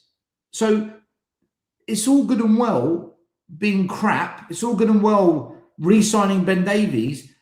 But how many fans are actually going to protest or demand change if Ben Davies signs. Most fans will have a little moan. Oh, I'll just get on with it. In De Zerbi, we trust. That's what's going to happen. No, I think I think a majority of fans will actually justify it. It's even worse. I know. That's even worse. The point I argue with a lot of people is I don't solely blame Daniel Levy for everything. And there is good things that have been done on the business side. No two ways about it. I mean, that stadium, personally, I think it's probably one of the worst things that ever happened to us as a club, basically. That stadium, on the football side, if anything, has screwed us over more than anything. I mean, in a lot of ways, the only reason we have the right to even say we should be going for bigger players and spending the money is because we know the club has got the bloody money. And we know that the income that the club has. People keep telling me about, yeah, but Spurs bought this player. Spurs bought that player. Spurs got Jurgen Klinsmann. Yes, we did. But times were different then because there was enough great players to go around everybody. Man U, Chelsea, Man City, or whoever, or Barcelona, go through the whole list. They didn't have to pick up every good player because there was plenty to go around that even the smaller clubs. And there's good players now. There's good players now. Yeah, but it's not like it was. It's not like it was. Right, Dan. Right, no, hold on a minute. No, let me finish out putting it across because you've stopped me halfway through it. There was enough great players to go about that even the smaller clubs would end up with a fucking solid player because there was enough to go around. And the big clubs didn't have to pick up every single one of them. These days, where football has just hit the floor compared to what it was in the 90s and 2000 with player standards and quality out there, which I'm sure you're not going to argue, there is not enough quality players to go about, even for the small clubs, that the second a small club or mid-club, whatever you want to call it, shows they have a good player, one of the top teams will come in and say, thank you, take that up straight away. Whereas you go years back, there was plenty of players to go around everybody. These years, it's more ruthless than ever because there ain't enough good players to go around because football standards has hit the floor. Let me talk about players a minute. Right. First of all, going back to this Champions League final, Poch bottled it, right? He got it wrong. On the weekend, when Arsenal played PSG, who was in midfield for Arsenal? It was Declan Rice. Mm-hmm. Who else was it? And they started their young fella next to him. Lewis Skelly. That's right. And Odegaard, right? PSG had Vinta. Freaking hell, what's his name? I can't pronounce his. Don't ask me to pronounce names. I've had a mind blank. We had Vinta. Hold on, let me get it up. Let's get it up now. It's just easier. And I know they were playing Dembele on the side, who was worse than Moane. He was absolutely terrible. They were playing Kay on the left and then Doué in the mid. No, Dembele started in the middle with Doué there. Right, they had that's it. Neves, Ruiz, Vinta, and Arsenal had Lewis Skelly, Declan Rice, and Odegaard. Okay, right. That's a Champions League final, mate. We had Harry Winks and Moussa Sissoko in our Champions League final. I don't remember a Champions League final ever with two bang average midfielders representing. That's what we had available. Wanyama was injured and we sold Dembele. That's what Poch was dealing with. Look at the levels needed in midfield for a Champions League final. Look what we brought to the table, right? The other thing I wanted to say, you're right. You don't have all these superstars like we did when we were growing up, but there's still talented ballers out there. How do Nottingham Forest find Adam Wharton? How do Crystal Palace find Adam Wharton? How do Nottingham Forest find Anderson? How do Brighton find Mitoma? There are clubs that are nowhere near the size of Tottenham that find talented players. Baleba, Casados, all started at lower teams. And the point I'm trying to make is the talent is out there, but our recruitment process, the whole process is our shit. Scouting is terrible. The scouting isn't bad. It's the recruitment process. It's all of it. It could be the scouting. It could be the criteria. Like he's got to be worth such and such. The salary can't be above this. It's got to be a certain age. The criteria put on the scouts. The negotiations taking too long, leaving them too late. The people in charge of building those teams, the Langes, that's one thing Levy was terrible at. He was absolutely shocking at that because he always wanted to seem to get that one over just to walk away with an extra pound. Micromanage everyone. He was shocking at that. Yep, I agree with that one. Our whole recruitment Dan, our whole recruitment process is broken. So the players are out there. Like, you know what? I actually realized whilst I was doing the show earlier on, I was thinking about this. I think I said it. When we didn't have much money, we were actually better at finding talent. Now we've got a lot of money. We've become terrible at it. We are bad with money. We are terrible with money. We're actually better when we don't have much money. We find better. Do you know what? I'll agree with you on that one. Yeah, it's ridiculous. But that's not just football, mate. That's life. I've got a few mates. Well, no, Arsenal are better with money. Man United are better with money. That's what I'm about to say. It's not just football. That's life. I've got a few mates that are significantly better off than me. but they don't seem to get the same sort of stuff that I do. Why? Because they don't know how to spend their fucking money. They pay 10 times what I do on a lot of things because they just don't, because they've got the money and they know they've also got the money behind them as well. If they lose it, okay, still got plenty. You get, what's the word you get? Like on the pitch, you get complacent. You can get complacent on the football pitch, but you can also get complacent with money. And I think when sometimes certain people have a lot of money to throw about, they actually get very complacent with it. And that's one thing Spurs have definitely done. Now, do you think with the owners, with Enoch, with Levy, everything in that, yeah? Do you rate? I mean, this is just a question. It's not something I believe, but it is just a question. Do you think it's that they genuinely just don't care and genuinely just want the money, knowing that getting us bigger on football would actually get more income into the place, and what has happened last season should be the scare and the half for them? Or do you just think they are just generally that thick that they just can't seem to employ the right people to do the job for them? Now, I'm not making an excuse for them. I'm just asking, like, do you think that could actually be the problem? That they just cannot get it right on who they employ to do the job for them, where they need the scouting system and everything else? You think? I don't know. That's why I'm asking. It's just a question. They can get it right because they've hired some of the best managers around. Redknapp, Poch, Conte, Mourinho. They've hired top managers. They can get it right. We had good recruitment officers. Hitchin was excellent. We had one guy called Mitchell. Mitchell was really good. He was good. Kamoli was good. He found Gareth Bale, right? We've had good people. We don't know how to keep them. And the reason we don't know how to keep them is we don't care enough to back a project correctly. Look at the way they built that stadium, one of the best in the world. Internally, excellent architecture, excellent design. They haven't missed a trick. They found mega money for that project. Why? They cared. They really cared about that. The football team is a reflection of the care they have. They don't have it. They don't care about the football team. They know how to hire good managers. De Zerbi's a top manager. They know how to hire good managers. I think he's a good manager. They know how to hire good recruitment people. The problem is the good managers and the good recruitment people, they never keep them because they don't back them. They become disengaged and the project collapses and the players feel it. It's because they don't care, Dan. They don't care about winning. They don't. They like the idea of it. They don't care about it, though. They like to talk about it. They don't like doing it, though. The way I see it on that one is I agree with Giant Panda, what he just said near. That's exactly basically how I see it on 21-28.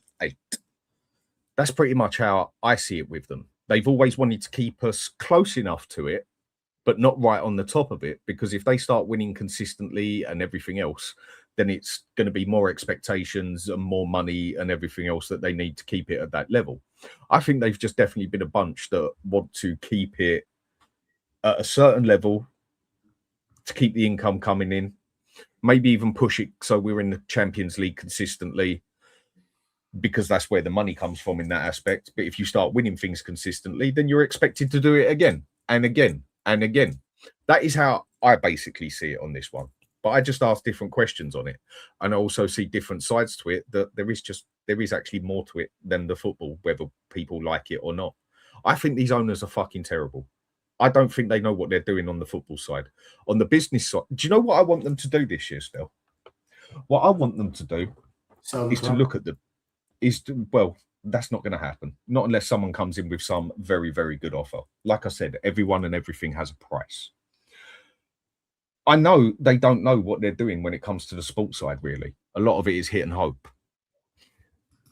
I want them to look on the business side this year and actually be really worried about their business because of what just happened in the football. Because my only hope of them getting this correct is them actually focusing on the business side now, where they need to improve the football side that much. Otherwise, their business side is going to go downhill a hell of a lot. Won't totally collapse, but they will lose a lot of money over it. So I'm hoping that they're going to focus on their business, and by focusing on their business, it means they've got to focus on the football to try and get their business up and running again. Because they're not just going to focus on the football. They never have, and they never do, and they never will. But on the business side, they seem to get a lot of things right. So maybe I just need to hope that they're going to focus on the football, which means sorting their business out. I don't give a shit what they do unless we just sign quality players this summer. If we don't sign quality players, I couldn't care less, because it'll all end up coming crashing down again. And I want to see certain players out of this club. So far, none of them. I agree. Left. Not a single one of them's gone yet. Still early doors. But I don't want to see Robertson at the club. Fans, yeah, he's steady, Eddie, steady. I don't want that. I don't want 32, 33-year-olds at this club. I don't want it. I want us to build. The only players I'd accept are 28, 29-year-olds, the oldest. But they're doing, like, they're in their prime right now. Like Senesi, right now, he had the best season he's ever had. And the year before, he had a good season. This was his best. He's in his prime. I don't mind that. A bit like Paulinho. You know, if we sign, you know, that's why Ben Davies, Dan, it just stinks. It absolutely stinks to high heaven. It's rotten. That one is absolutely terrible. Then it comes to another thing again, is I think a lot of us just don't actually know what we actually want this club to actually be on, and everyone's going to have different opinions on it, and that is the fun of life. I mean, you're entitled to your own opinion. Well, I don't know, I'll half take that one back. You get arrested for your own opinion these days, but that's a different thing. Some people go on about how they want us to be well, no, just make sure you use a VPN and say you're in America. That gets you away with it. And with that one, I've seen people talk about that they want us to be more like Brighton, more efficient on who we buy, much better scouting system, go and get the rough cut diamonds, make them into quality players. Then and then if the club still goes nowhere, the players are going to go anyway, yeah? And then there's other people who want us to go out and slam the money on the table. Now, I'm one of the more the ones who I know there's money there. They've proved there's money there. But I think wages have been a massive problem. And obviously, that's down to the owners. I don't think it's the only problem. But I think with a club, with the money that we do have sitting there, if the wages wouldn't have been pissballed about so much, and the contracts and everything else, which, yes, you can put down to Levy and the owners, I do believe there was times where Levy did try hard to get a player, but he just didn't get permission off the top to actually get the player or put the wages down. Because at the end of the day, even though he was in control, there was still the one at the top who had all the money and said you can only spend this much. So I do think there was times where he got held in a bit of a situation. Most of them were down to him, but there were times where he couldn't do it because the owners wouldn't give him the money. So what is Tottenham Football Club? I hear a lot of people say we're an average club. I'm one of the people who I don't believe we're a massive club. I think I have this debate with Lubo all the time, and I think he gets it right where I say it wrong. I don't think we're a big club. Okay, we're a big club. We're not an elite club, and we never have been an elite club. And as all we've ever done is won some cups and won the bloody league twice. But then I see a lot of people portray us like we should be Arsenal, we should be Chelsea, we should be Man United, we should be Barcelona, we should be Inter Milan. Well, why are people asking for that much when we've never been that? Never. Ever.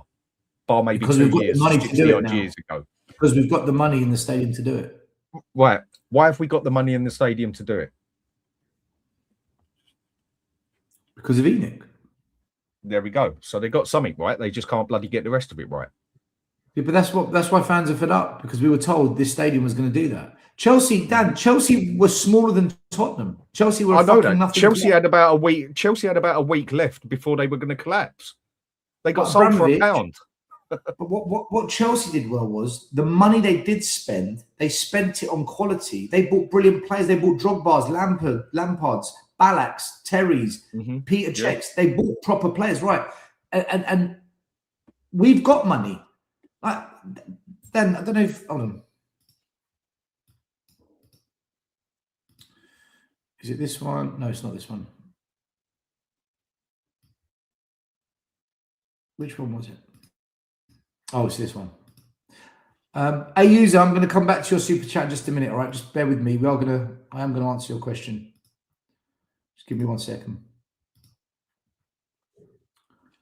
Right. Look at the money spent. We have spent just as much as Arsenal, right? Mm-hmm. We've spent exactly the same. Their net spend's better. Their net spend's higher, but we've spent more than Liverpool since 2018 when Kroenke took over. So Chelsea were a nothing club until they spent big, but they spent it on good players. Look where we've spent the money, Dan. It's been mismanaged. The entire financials that have been dedicated to transfers has been badly mismanaged. That's the problem. We can be Chelsea. We can be Chelsea.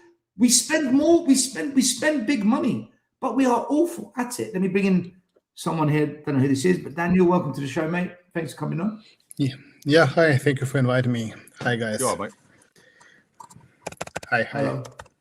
Do you hear me? Just 1 second, Daniel. Yeah, we can hear you. We can hear you. Okay. Dan, so when people say, why can't we be like Chelsea? We can. We just don't want to. We'd rather spend 30 million on Tell, 10 million on Sousa, 30 million on Odegaard, 40 million on Gray, 10 million on Bergvall, 5 million on Phillips. Just go and buy 2 top players. Just go and buy 2 top level players. Yes, but then we go and do that players. Still. Belize. What was Belize? I agree. But then if we go and do that, you'll have the other side of it complaining that we only bought 2 players and weren't prepared. They won't say that when they score 15 goals a year. They won't say that when they get 20 assists. They won't say any of that. No, but this is what I mean, where our fan base is so bloody divided.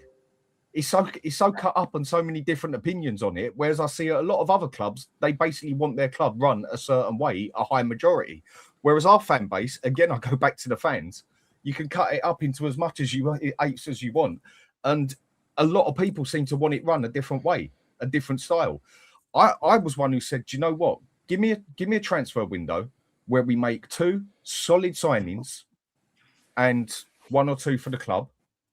I'll be happy. And that looked like it went that way in the summer. Who else said Obviously, that, it didn't work like that. Who else said that? Who said the same thing?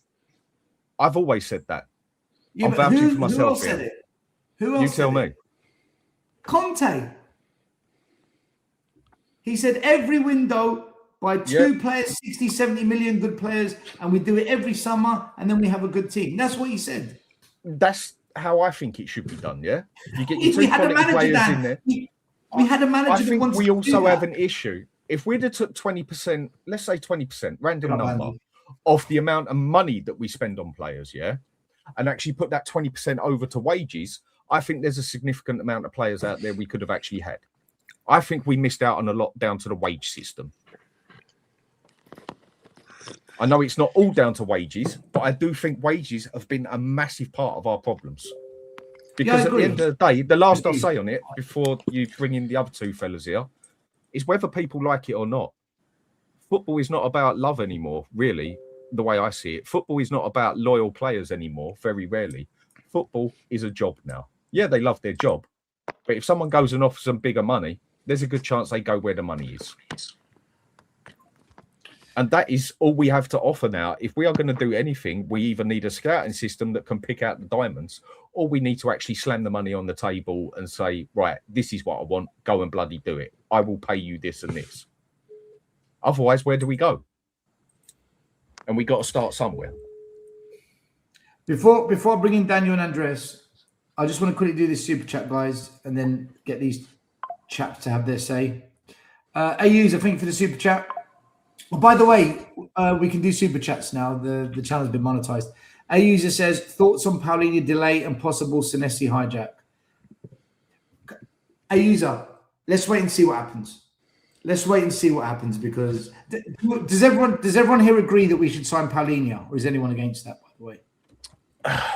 I would personally snap him up, because I think if you go and put even though they want 20 mil for him, I think if you go and put 10 mil on the table and no one else goes for him, personally, I think Bayern Munich want him out. He's past their age barrier. He's not an elite player as such, like Harry Kane or whatever. I think we could get him on the cheap with respectable wages, and I think he would do us a solid job for another 2 years as an established man at the club, not a little boy. We need to stop signing kids. Would everyone take Palini then? Yeah, Palini. 100%. I would. No questions asked. Daniel, 100%. Palini, yeah. Yeah. Would you keep Palini, Daniel? Yeah, for sure. He has saved us. He's a hero this season, for sure. Yeah. All the money, £26 million doesn't matter. Just buy him, and that's all. Well, listen, But we have Ben Davies, ole, ole, ole, Ben Davies, ole. Ben Davies again. That's the new channel name for next season. Ben Davies away, ole, ole. It's just, oh my God, this is real horror story. It's just the same shit again, and everyone has tried to give Enik a second chance of the last 26 chances before, and they did the same. They undersigned again Ben Davies for another year. For what? Third left back, Robinson, Souza, for example, also. For what did we buy Souza? I don't understand it. And then Udogie and Ben Davies, four left backs. Two of them, Robinson and Ben Davies, we don't need them at all. For what did we buy Souza?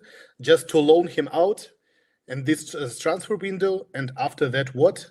The same shit again with Alfie Devine, as we read the story about him, that he could be sold after third or fourth loan on the road. Why? Yeah, do you know why they keep getting away with it? Because the majority of this inverted fan base hype up these players and think it's good enough. I've said every time I've come on here, and anytime I've gone on any chat shows to do with Spurs, and Stel can back me up on this, we've both agreed the standards have been on the floor.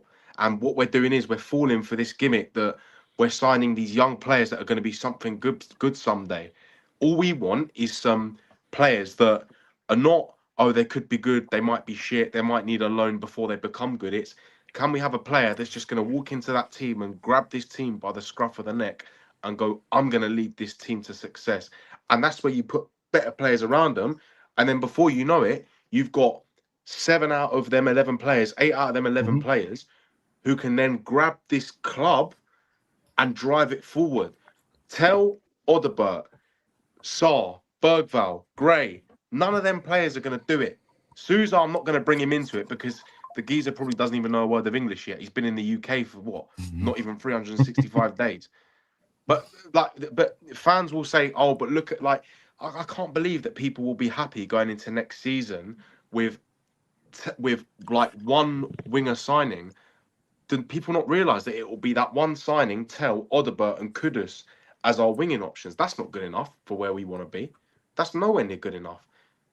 And then this striker situation, for me, I would throw the not that I think we would ever do it, because we're too incompetent to do it, but I'd throw the book at Osimhen. Why he would want to come here, I don't know, but that's what I would do personally. That's the only striker for me that's potentially on the market. Just for about money, just pay him for £100,000 or something like that. Of course, he would come to us.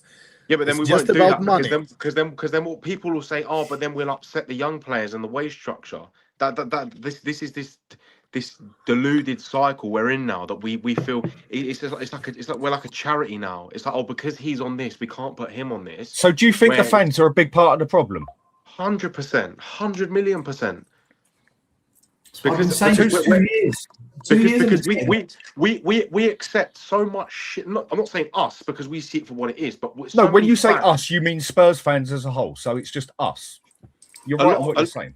A lot of Spurs fans accept a lot of shit. Yes. Why is it that when we were 70%, sorry, we were halfway through a season in a relegation fight, not the season gone, Ange's last season, and we think that it's acceptable to bring in Tell and Kinski, and we think that's acceptable. Yeah, we can go on and say we won the Europa League, but is that acceptable? I think that's disgraceful. When look at Man City, they were in a title race and they brought in Gehi and Semenyo. Look at Liverpool in the January that they signed Van Dijk. What? But we're going. Oh, but it's tough to do these deals. Look at the players that them clubs are signing, and no one can use the excuse of, oh, but look at our pool. The season that Liverpool signed Van Dijk, look at where we were compared to where we are now. Mm-hmm. And now that period's gone. Now we can't attract shit. Andres, do you know what sums up this club, like in terms of fans, right? I'll tell you what sums it up. So as soon as the season ended, right, it's literally just finished. Everyone's partying. Yeah, we stayed up. Hurrah! Blah blah blah. I get this email, right, from the Spurs Supporters Trust. They obviously didn't know you. They obviously didn't know Well, about I'm not even a member. Listen, I'm not even a member of the trust. I'm not even a member of the trust. I get this email. How has the club leadership and ownership performed this season? Right, this is the same trust that's blasted them. This is the same trust that went public saying we can't back the club because they're hiring De Zerbi, all this woke crap. Yeah, but you know what it is? It's all spin. Man United used to do this to their fans. And Andy, they know fans have had enough. Yeah. And they're asking you to fill out a survey. Yeah. How do you think the leaders and the ownership of the club are they taking the piss, man? They're gonna. What is this? What club does this? The higher up are going to see this and they're going to just chuckle at it and go, bah, they don't know what they're talking about. Honestly, this is for fans to fill out. This is for fans to fill out. No, yeah, but I'm not being funny. That means fuck all to me. I look at a season and I see it for what it is. I don't fill out shitty surveys that no one's ever going to look at. They're just going to toss it away in the bin, right? I don't listen to any of these trusts, any of these fan groups, any of this change for Tottenham. It's absolute rubbish. Like The point is though that the people that are supposed to be a so-called voice of the fans, right? The people that the fans can subscribe to, and they would be the voice for us when they speak to the board. They are asking the fans. They're asking, what do you think of these people after this season? After this season. Did anyone actually look at the survey by any chance? Because there should be a question in there saying, no. What do you think of the people that are putting out these surveys? That's what one of the questions should have been. Because then it's like, what do you think?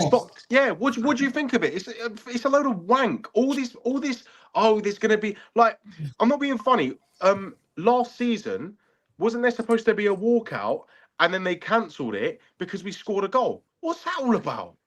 This is where that what's that group called? I even forget. Bloody change for fucking Spurs.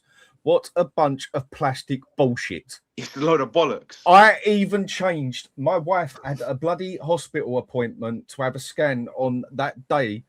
I pushed that hard, like, look, this is a big protest, really want to go to it. We can change it to the following week, hopefully, and that, which we did. And then they go and change it for a poxy bus parade to go and spray some rainbow flags. So what is the bigger problem here? Is it actually, in your opinion, I'm just asking on it, is it the fans or the owners that are the bigger problem? Both. I think that it's got to the point just now as bad as each other. It's got the owners. I was just going to say, Dan. Nice to meet you guys, by the way, Daniel and Dan. I haven't spoken to you guys before, but it's got to the point now where they are both as bad as each other, because I think it started as the owners, but then where people have fallen to this spin, like the Robertson and Senesi deals being done quickly, because when have we ever seen Tottenham do 2 deals before a window's even started? Never. It's all spin. The same with that survey. It's all spin. But where fans are falling for it now, that's caused them to become just as big of a problem as these bastard owners. So in my opinion, neither outweighs the other. They're both as bad as each other. And there's the fans like us that actually see what's going on and don't fall for this shit are dying out fast. And I don't really see how we can save them, because they fall into that trap, like I said, of getting really excited when we sign Dross, or when like a little rumor comes out that we've had a war chest of 100 million or 150. You know, what was it last season or the start of this season where they said that there's going to be an investment? Everyone was getting. I just smirked it and went, "All right, cool. I won't believe anything until I see it." And guess what? We didn't see it. So I'm fed up of it, man. It's like where people talk about.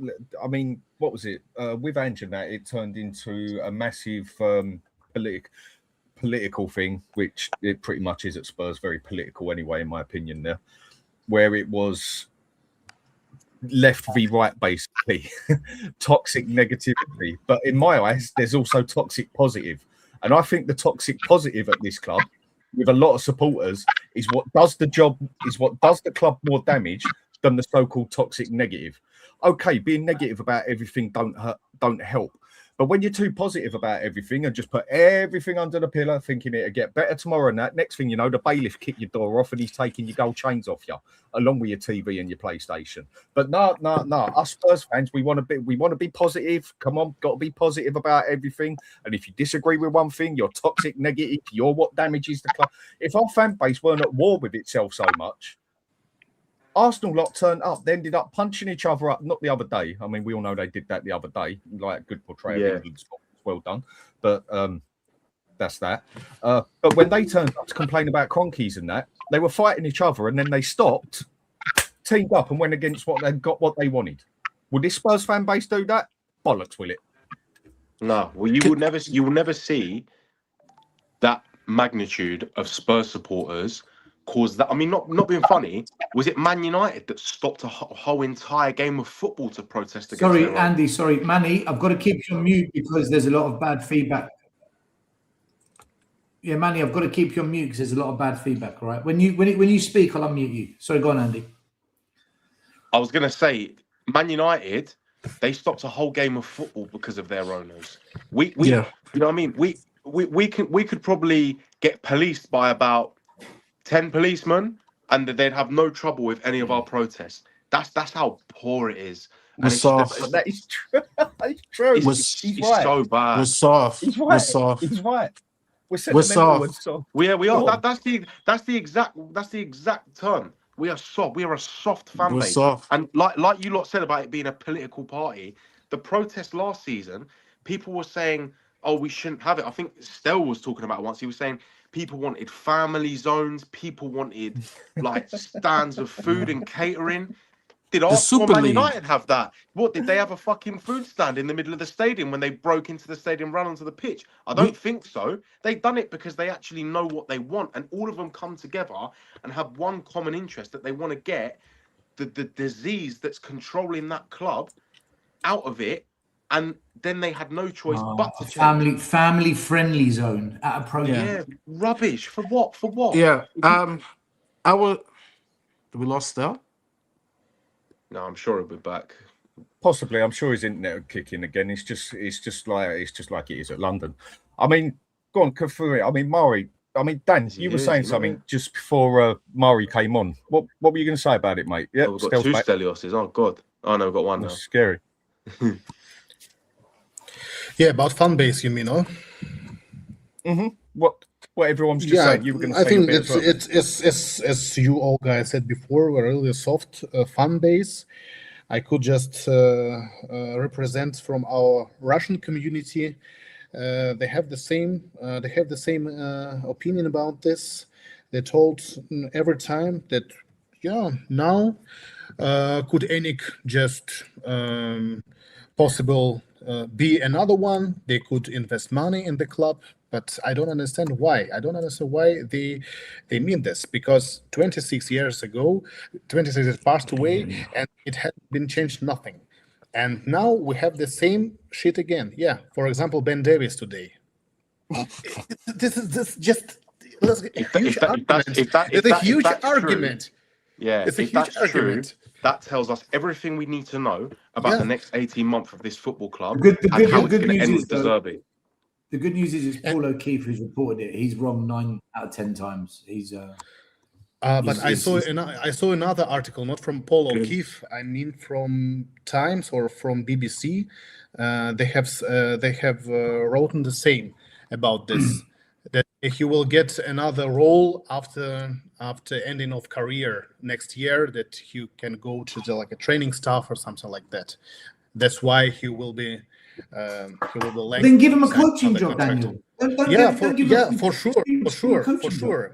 I don't understand for what. For what do we need this for left backs? And Andy Robertson, he will get really huge salary, approximately more than 100 per week. For what? For what? Just invest another money to a real top player. For example, Osimhen, or I don't know. Yeah, huge rumors today about Morgan Gibbs White, another one. I think this is a real joke. He will not be sold to us. It's a really joke. Marinakis will not sell him to us 100%.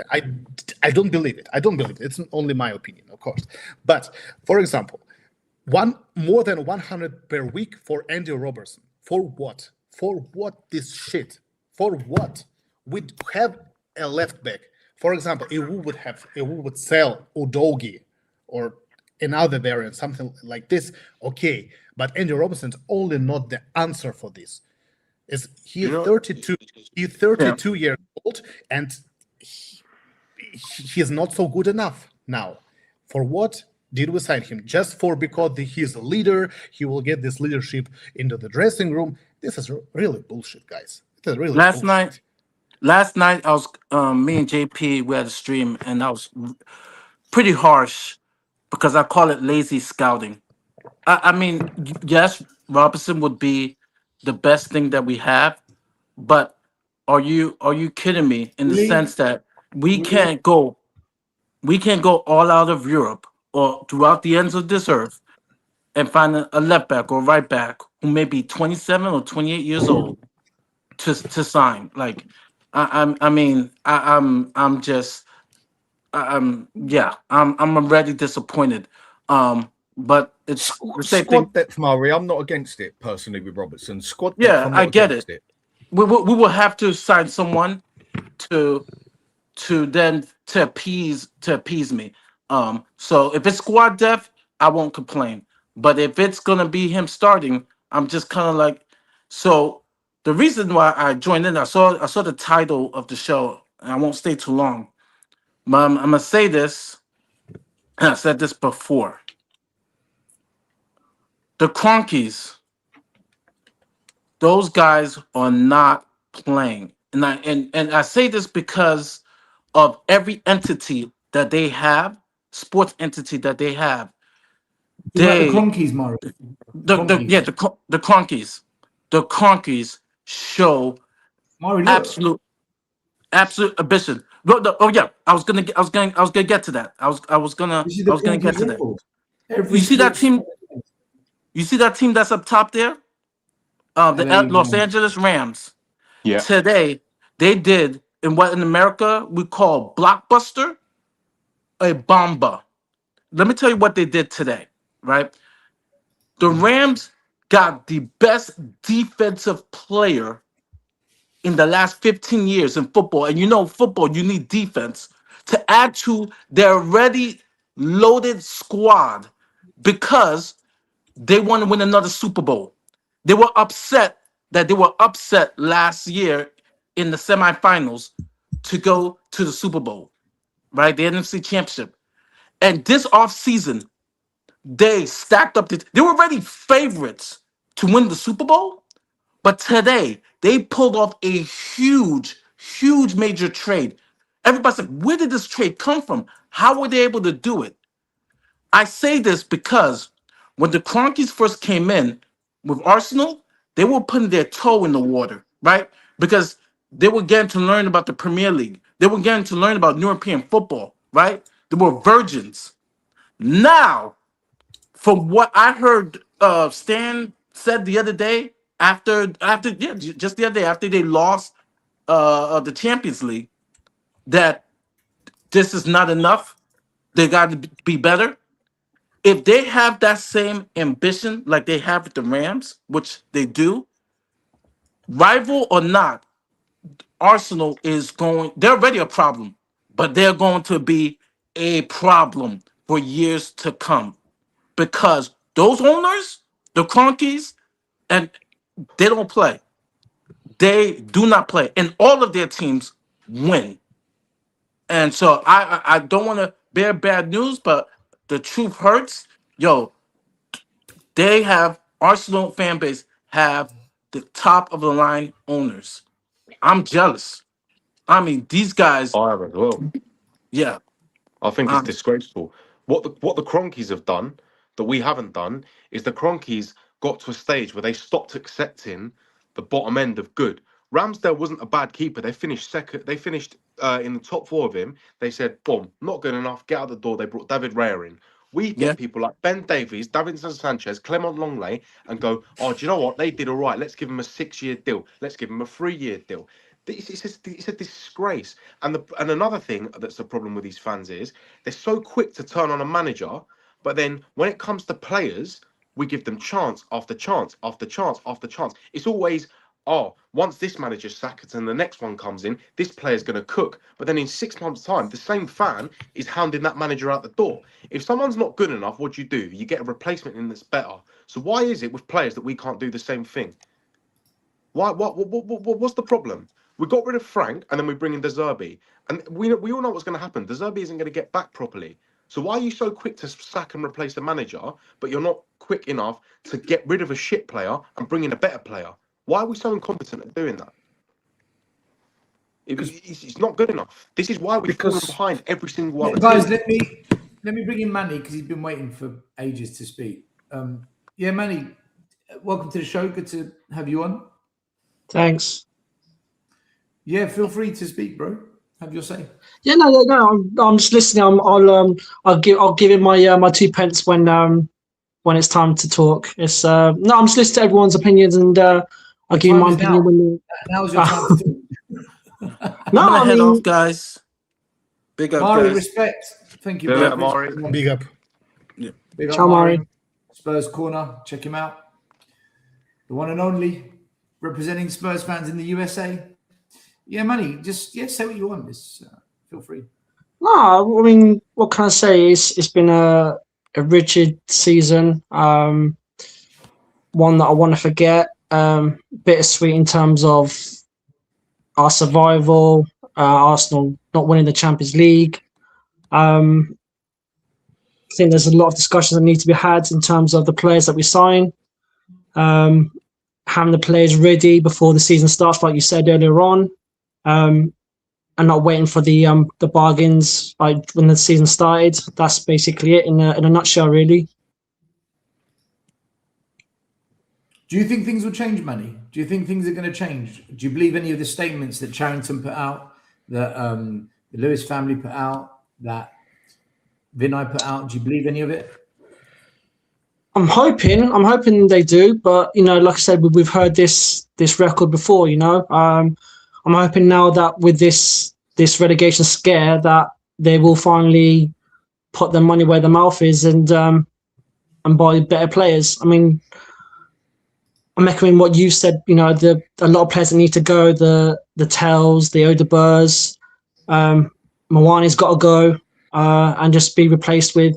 Do you know? I think when we start looking more into I want to say like Eastern Europe, where like the big teams are not going to look, so that we can have the what's the word? Have the first picking kind of thing. I think we need to revert back to that, like we did when we was back at the old White Hart Lane. And honestly, I want to echo what Dan said. I think the new stadium is probably the worst thing that probably could have happened to us. Obviously, putting us in debt, putting a lot of the tourists ahead of the original fans out of being there at the grounds. So yeah, that's my pick on everything. Daniel, do you have any hope in things changing No, with this? No. no, no, no, no. I think we will get relegated if we sign Ben Davis. I think it will be the same shit again, as will be a really pathetic transfer window. Probably for 2-3 signing that will not get our team better. And after this season and end of the next season, we will change the position between West Ham. West Ham will come to Premier League and we will go down. I think this is really a logical situation from this stuff, from this Even with clownship. even with the Zerbi as manager, you think that? If I think the Zerbi will be sacked 6 months later if he would not get what he wants, and this is a huge problem. And as they said before, yeah, that's another huge transfer window. It will be real better, and this is the situation now with the really real time for changings. As we hear that for a year, I think no. I don't have any really positive thoughts about the next season. And the Zerbi probably will be good, but after 2 or 3 injuries, it will be the same shit. And about Dejan Kulusevski, I think he will end his career, because He's done. He's really done, because this injury is really massive. I can explain it really from the professional point of view, because I'm a doctor also. And Go for it, mate. orthopedic Injuries he's got, innit? Yeah, tell us. Yeah, it's a really huge dramatic injury. It's really bad. And for example, ACL rupture is much better than this type of injury, because I think all of you have seen this picture from his Twitter or Instagram in the operation theater from his patella, and his chondric tissue was really destroyed, and that's why he could not return. He could not return because he has always a pain. He was always swallow in the knee, always pain, and I think he will not get the same level as he did before. I think he's really done, as Dan says. Yeah, it's a really dramatic situation. I think he's done as well. I think he's really dramatic. Sadly, because he is one of our best players, and I think Yeah.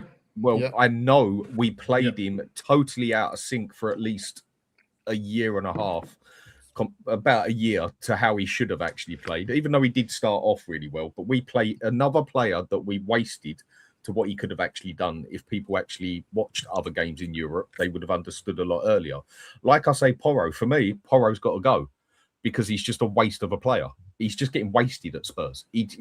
We do not play him to what he is good at. We don't use wing backs, so why hang on to wing backs? But he is another one that a lot of people will say, no, but Porro works hard. Porro does this. He's got the great mentality for it. He can do this. He can do it. But he can't bloody defend. So why do we want him as a right back? If someone offers 50 million, let him go, unless we're going to use wing backs. Another one as well, Maddison. Don't get me wrong, our best player that we've got, technically gifted, football-minded, everything. But I'm sorry, he's another one who I think we should seriously be looking at replacing and just keeping him on the subs bench, or even letting him go if we get 10 million for him. That's basically 2 seasons on the I mean, since he's been at Spurs, has he even played half the games that he's been able to play? And when he has played, how many has he been consistently good? I like Maddison. I think he's brilliant. But it's another one I feel that...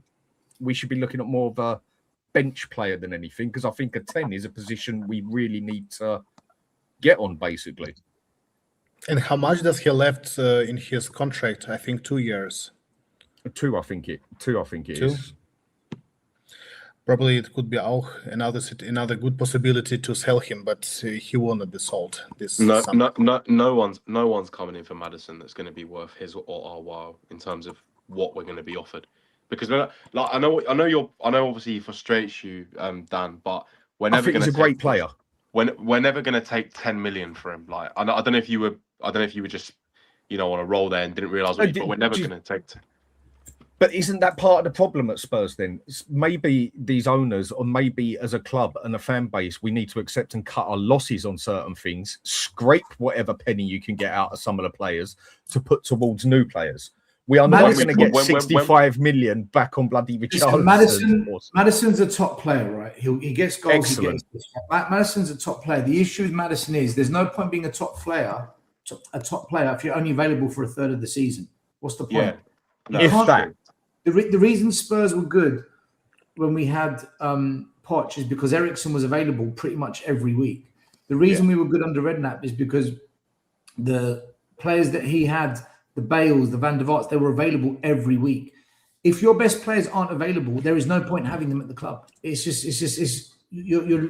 literally holding on to players in hope that they can give you a season. Maddison at Leicester was injury prone for 5 years. He's come to Spurs. It's the same shit.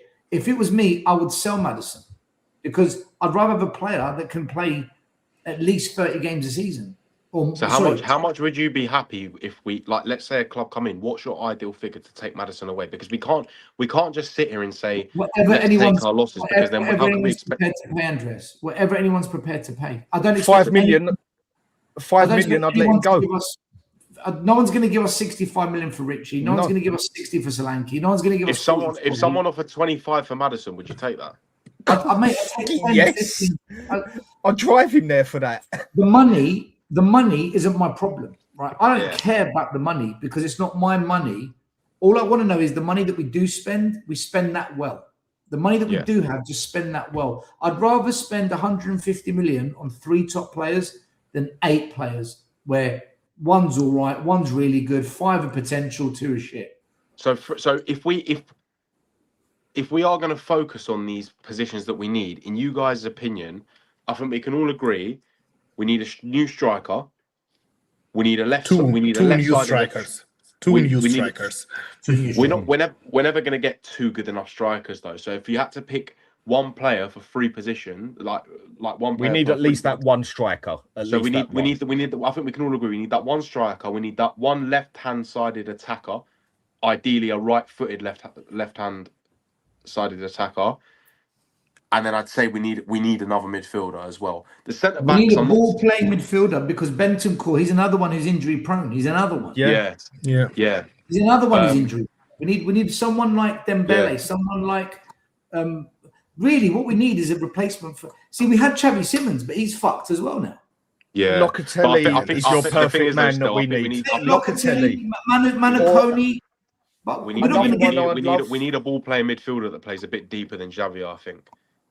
I think we need someone. If we had balls, we'd go and break the bank to get Anderson. If we had to get Anderson, Wharton. If we could spend most money on one player, just get Wharton. He's Premier League proven. He's young. He's doing it. He ripped us to pieces, by the way. He absolutely ripped us to pieces when we played. Just go and get him, and he ticks all the boxes. That's the player we should go and get. Yeah. I mean, not that he would, not that either of them would ever come to Spurs. But could you imagine if we could get someone like a João Neves or a Vitinha? Yeah, we're not here, but that's more unrealistic. That's what I said. That's more unrealistic. It would never happen. We could have had Kone over Roma all day long. Easy. And we went and got Archie Gray, and 3/4 of the fan base defended it. Mate, defended it because he's the little English boy. We spent more on bloody Gray than Roma spent on Kone. In the Europa Cup final, the cost of Aston Villa's midfield was half the price of what we paid for Archie Gray. The cost of the entire midfield, McGinn, Tielemans, right? What they paid, they got 2 on a free, and they paid 3 for 1, 11 for the other, something like that. The money Villa paid to put that midfield together was half the price we paid for Archie Gray. Arsenal spent 100 million on Declan Rice. We spent 100 million on Gray, Tell, and Odebert. What would you have rather done with that 100 million? One Declan Rice or an Odebert, a Tell, and a Gray? That's the problem we have. We do it every year. We did it to Ange, to Frank, to Poch, to Conte, to Mourinho, to Redknapp. Every manager that comes through that door, we do the same shit. It's always quantity, not quality. It's always been the way. And that's why if we sign Ben Davies, I'm telling you, De Zerbi out. He's another yes man. I love him to bits. I think he's a top manager. But if he accepts Ben fucking Davies, he's part of the problem, man. You can't be doing that. Do you think... I can't watch Ben Davies for another year. No. Forget Ben Davies, yeah? I can't watch Ben Davies again. Forget the season. What's just gone on a sec. Forget the season. I'm going to lose my shit. At the start of the season, did you think the signings we made were good? No. Shit. Huh? No. At the start of the season, did you think the signings we made were respectable? I like Paulinho and Kudus. I wasn't happy with Moani. You saw me on the Spurs 5. I was pulling my hair out. What about Simmons? And who's the one we signed? Simmons. Simmons was fucked before he joined because he didn't get a pre-season. He didn't get anything. We signed him with 4 days before. What I'm asking. I wasn't happy with Tell. I wasn't happy with Ben Davies again, and I wasn't happy with Moani. Not Tell. I was happy with half the signings. That's all I'm asking. Like, it actually looked like we went for better players at the start of the season. I mean, nobody thought Moani was going to be this shit. Yeah, I thought he'd be better. Like I said to you at the start, we didn't buy Paulinho. Now look at us. Now we've got negotiation problems. Now we don't know if he's going to be in next year. If we lose Paulinho, what number 6 do you think we're going to bring in? What number 6 are we going to go and bring into this club? It's a good question. We'll bring in another Archie Gray. Fuck me. But would you put it past this ownership to do that? You wouldn't, would you? If Paulinho doesn't sign, you cannot sell Bissouma until you get a replacement, because we're going to do what we did with Son and what we did with Johnson. We sold them without getting replacements first. If Paulinho goes, you cannot sell Bissouma until a number 6 is signed. Otherwise, it's going to be rinse and repeat. We're going to make the same mistake we did with Johnson and we did with Son. We can't do it. Bring us Tonali, man. Do some dodgy fraud. Just I heard Tonali. He will not come to us. He will not come to us. I think he's going to Arsenal. Yeah, he's got Arsenal written all over it.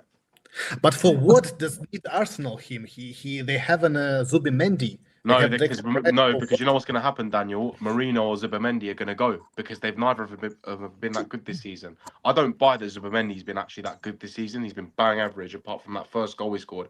Every time I've watched him, the guy cannot pass forward. He's sideways, crab football, sideways, backwards. If they get Tonali in, that isn't up. That Tonali is worth more than them 2 players, man. Another one, technically, we could have actually had him. We could have had Tonali. Yes, we could have. Yeah. We could have had Tonali over Newcastle. People told me I was crazy when I said we'd get Maddison over Newcastle. Not a chance. Newcastle weren't established in any means or manner at that time. We were actually still up there with Aston Villa, basically, not crashing down. Another player we could have bloody had. I knew he was excellent in Italy. Another player that I got told no chance we could have ever had him. I personally think players like that we could have had. Now we are that much in the shit that maybe we do actually have to accept that it is only average players that we're going to be getting, accept that we're going to have to build up to 10th place next season, then hopefully 8th, then 6th, then top 4, and take it from there? Or do we just want everything to happen yesterday, like a majority of us do, where we're that worn down with it? This goes back to my point about the fans being a problem and how they've dragged this standard down. Because now we're at the point now where we're going, oh, are we actually just going to have to accept that we're going to have to sign the Tells, the Archie Grays, these sort of players? If this fan base wasn't so inverted and demanded better, and actually their actions like were put into place, we wouldn't be in this position because we would have eventually forced change. But because we got happy because we signed the young English boy Archie Gray and we signed Tell and thought he was good from Bayern Munich, it bought ENIC more time. It bought anyone that's at the head of that disgrace of a Ponzi scheme more time. And that's exactly what staying up has done. And that's exactly what winning the Europa League did. Look at Arsenal. I don't know if you've seen the tweets from Fabrizio in the last 24 hours. Arsenal are looking to bring in 3 big key players because they want to go again next year. Winning the Prem and almost winning the Champions League wasn't enough. Wasn't enough. For us, they'll never be big boys till they get that Champions League. They will never be up there. They're now doing a Man City, basically. That's what I'm saying. They know now every other team that was within their bracket in England is now there for the taking. Chelsea are going for a rebuild. Liverpool are going for a rebuild. Man United are going for a rebuild. And to be honest with you, Carrick's not good enough to challenge for a league, in my opinion. Man City, they've got a good squad, but now they've got a new manager. Let's see what he does with them. They're gonna 1 minute, Andreas, 1 minute. Hold on. Areola at Liverpool, 2 or 3 signings, I'm telling you, right?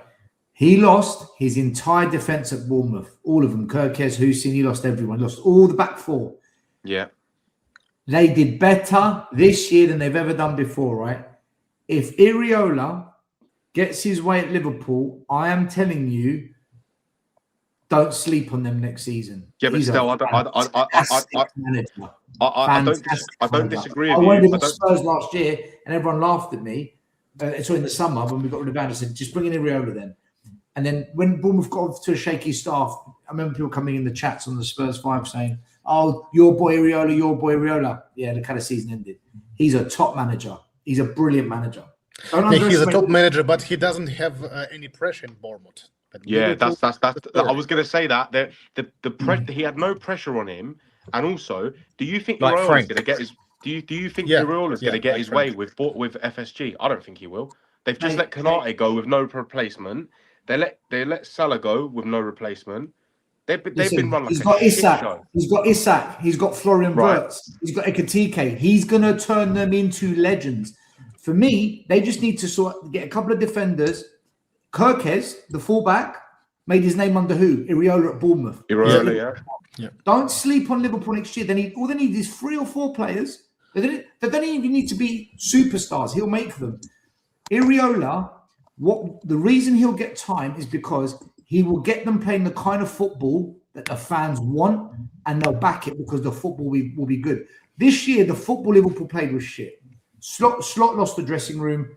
The football just simply wasn't good enough. You know, we could have beaten Liverpool this year. We could have, and we're shit. So I don't know, man. I think Areola, and you know what? I can't wait to see Areola at Liverpool just to shut everyone up once and for all. I think he's an excellent manager. I really do. Mate, Bournemouth to finish 6th. Bournemouth. But that is a big step, though. I mean, I've always thought De Zerbi was better than Frank, but I would have still picked Thomas Frank over De Zerbi for the sheer fact that I thought Thomas Frank would actually be able to work with this club as such. I thought he suited the way Spurs just are. Not how I wanted it, but just how Spurs are. I thought he'd be able to deal with the cards he's got a lot better than what he did. But what Thomas Frank did was basically fold to the fans. Again, I go back to the fan base again, who talk about this Spurs way of playing, that we're meant to play this certain way when we haven't played consistent style of football for over 40, maybe even 60 years. We haven't played consistent style of football. But everyone slams down that we have to play this style of football. How do Spurs actually play? What do they want to do? We keep getting one manager who does one thing, one manager who does another, one manager does it this way, one manager does it that way, and the poor fella on the end of it has got a whole lot of crapper players that all play different bloody ways and haven't got a system to play. So when people tell me Spurs have got, it's not the Spurs way to do it. Bentancur and Paulinho should not be on that pitch together. Well, what is actually the Spurs way of playing? This is what I keep arguing with people, because I haven't seen nothing consistent for 40 odd years, bar maybe 5 years of Poch and 2 years of Redknapp.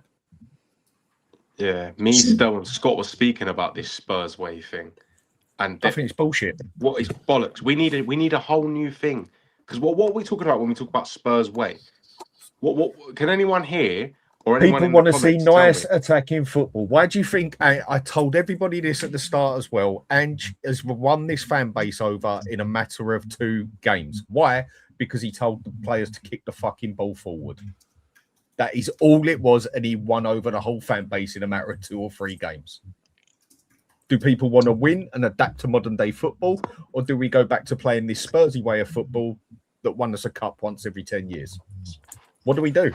What do people want? Should we have gave De Zerbi till the end of the season and then gone for Arioli at the end of the season? Is that what we should have done? I think we should have got. I said, should we have gave De Zerbi till the end of the season and then gone for Arioli at the end of the season? It was too late for that. He only came because we gave him a 5-year contract. Yeah, I know, but I'm saying if he didn't go given the 5-year contract, should we have gave him till the end of the season? He wouldn't have come. He wouldn't have come. There's no way. There's no way De Zerbi comes as an interim manager for what? He said he wants to come. He said he will speak to us in the summer, but then we broke the bank, twisted his arm with the money. We must have made some promises to him that we're going to break. And he said, "All right, then." I'm not saying no to 60 million. I mean, fucking. He's your proof of money talks. There is your proof that money talks. I think what the club did, Manny, is this: if we got relegated, they lose like 250, 300 million. If they give him 60 million, they'd rather lose 60 than 250, right? So of course, obviously. I think that's the numbers they crunched. They thought if it goes wrong with him, all right, we give him 60 million. If we go down, we're going to lose hundreds of millions. Just pay the guy. I think that's what they did. Yeah, I think what they're trying to do. Go on. No, by the way, on the Paulinho signing, I think that one's out of our hands because when I was listening to We Are Tottenham TV earlier, they were reading a source saying that he might be going back to Portugal on personal reasons. But I think from what they said was that he's going through a separation from his partner, and his kids are going to be staying in Portugal. So I think he might be going to Portugal indefinitely. So I think that was out of our hands. That can only happen at Tottenham, you know. That can only happen at Tottenham. What about the Fabrizio tweet saying that he's given priority to De Zerbi though? This goes to show this. What I mean. Every journalist is a waffler. They all talk. Mate, don't believe anything until you see it happen. In the meantime, just know that we're gossiping. So all this conversation we're having tonight about Ben Davies, just know we're all just gossiping, which is fine because that's what we do as fans. We gossip. Just know it is gossip until he signs that contract. If he signs that contract, I'm going to blow it up. I'm going to go ballistic. But until then, even Paulinho, we don't know what's true about Paulinho. Does he want to stay? Is he going? Has he got personal reasons? Does he actually want to end his career in Portugal? Does he really want to stay at Tottenham without Europe for another season? Does he think he can do better? I think he can do better. I think he can go play European football next season at a club that can offer him European football. Like, what can we offer, realistically? I think we'd be silly not to get. I think we'd be silly not to get him, basically, because. Yeah, but Dan, does he want to stay? Does he want to stay? I personally think I'm only going again by what I read and everything in that. I personally think he wants to stay in the Premier League. Then go to another Premier League club in Europe. Yeah, for what? I don't. Not many players show the fight that he does when he's on the pitch. Look how he reacted with Ollie Watkins when he was celebrating in front of the fans, like squaring up to him. Like, what other loan players would do that for a team that they're on loan for? I think he wants to stay. I think he loves the club already. To want to stay. I want him to stay. At the start of the season, I said I think he's going to be our best player. At the start of the season, I said I think he's going to be our best player because I remember he was fantastic at Fulham. The problem is, I wanted him at Fulham. What do we have to offer? What do we have to offer? We're not going to be in Europe next season. We're probably going to finish anywhere between 10th and 6th, anywhere there. And that's if we buy decent players. That's improvement. That's improvement that fans will have to accept. Does this not go for these other decent players we want to sign, though? 1 minute. Paulinho hasn't got lots of years left at this level, right? Whilst he's still got legs. So whilst you're at that top level, is Tottenham where you want to be? Or do you want to play some European football, maybe have one last shot at winning a trophy or something? I'm thinking as if I was Paulinho. As a Spurs fan, I want him to stay. I love him. I think he's a solid 6. If it was down to me, I'd do whatever I could to keep him. But if I was him, if I was Paulinho, I wouldn't stay. I can do better. That's why you put money on the table, though, still. That's where money talks.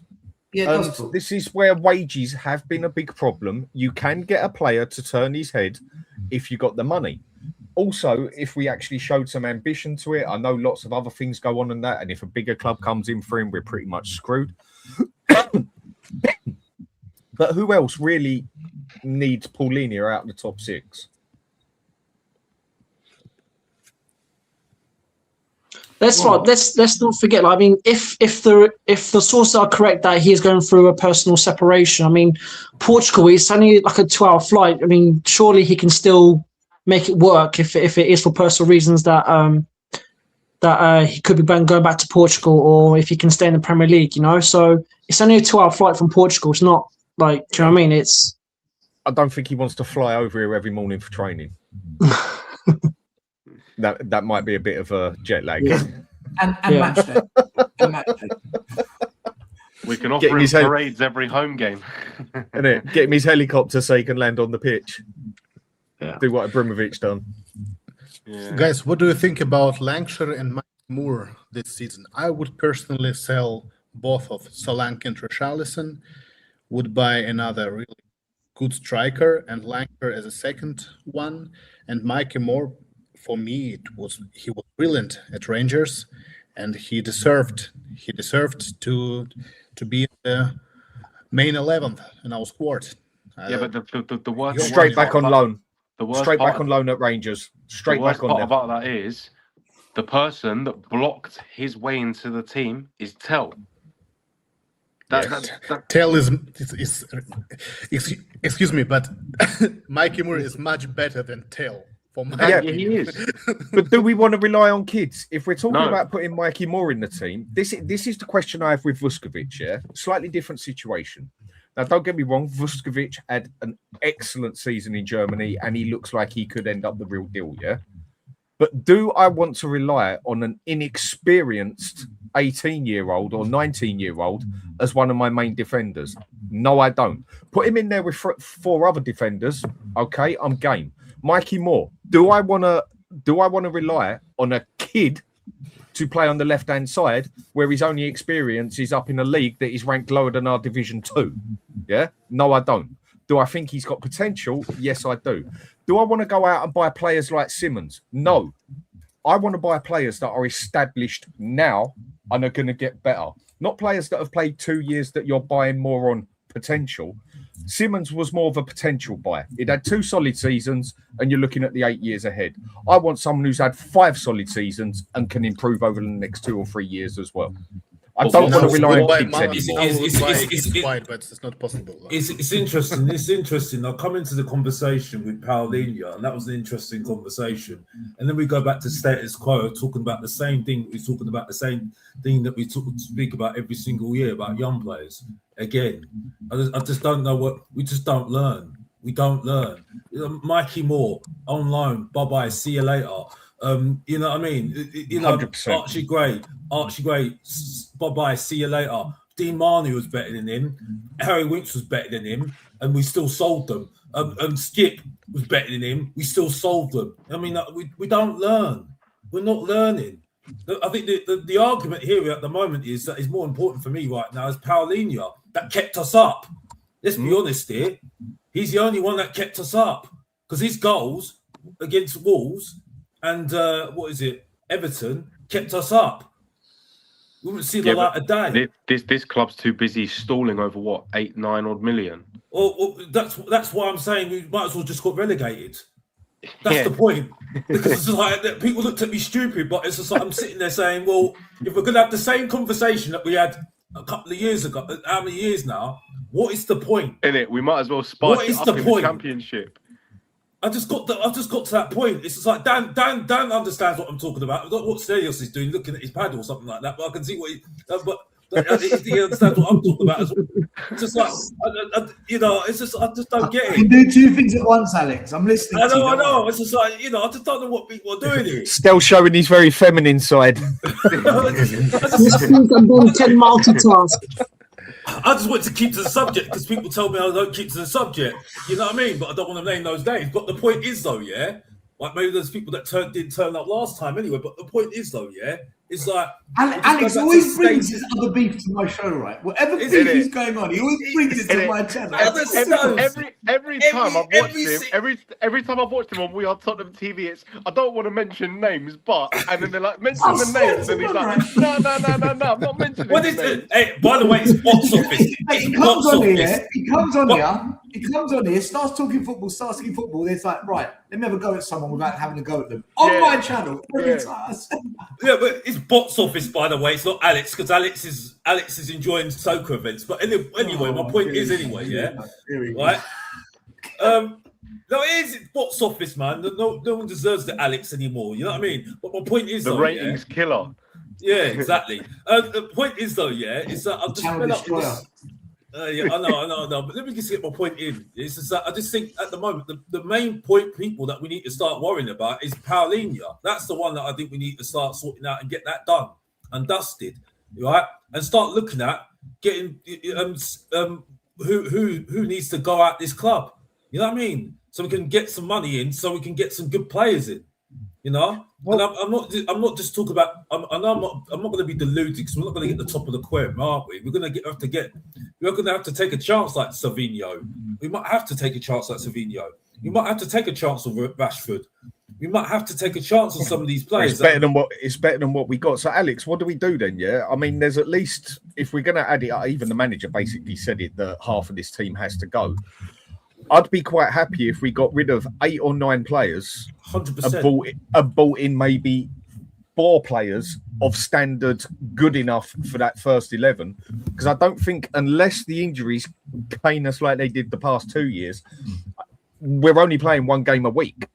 We're not playing Champions League. We're not playing. We might have to play 2 games a week once or twice when we're in an FA Cup or a League Cup.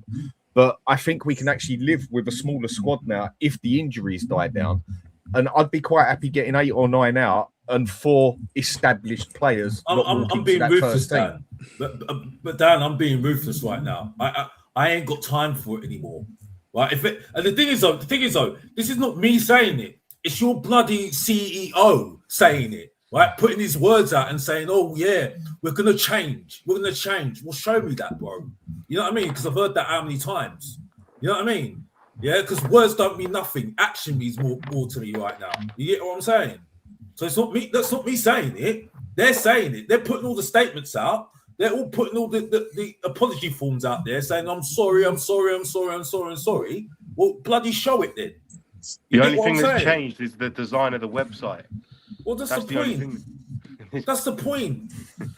I don't know where people are going with this at the moment, because the thing is, though, I tell you what, I'll make a prediction right now, this minute, right now. You can click this right now still. Right? I should have done it on my channel, Mr. Box Office TV, that's revamping right now, yeah? Right? People are going to be very disappointed at the end of the transfer window. I bet you right now. I can agree. I think very so. disappointed at the end of the transfer window. You can just feel it. I feel it. Because the way that people are talking right now, right?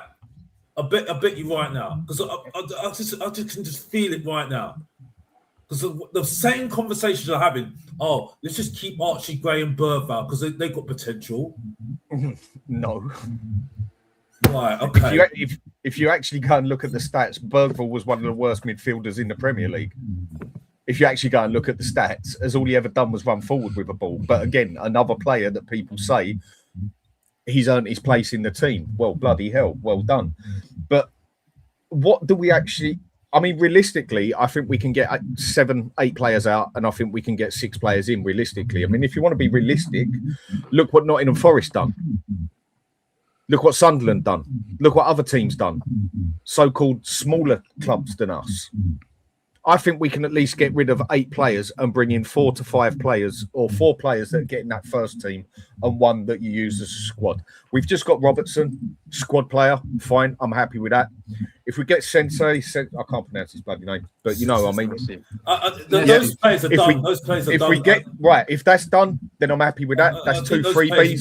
If we go and get another 4 established players, I'll be happy with that window, as long as we get rid of some of the crap as well, because it isn't going to change in one window. Dan, all I don't want to hear is people saying we've got backups, right? You know I don't like that word backups, yeah? Right? If you want backups, go and get Emerson Royale back. Go and get all those players back that we said were not good enough, like Moro and all that lot, that are actually better than some of the players we've got right now. You know what I mean? Yeah. Like we need players that can have chemistry. I was watching the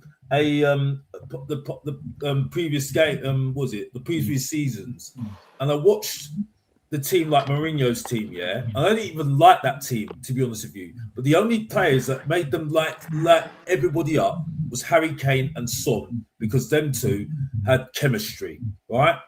You know what I mean? Like they were the ones that lighted up every single thing, every single game whenever they were playing. You know what I mean? Since then, we have been absolutely bang average because they've left, and we've not had any chemistry since.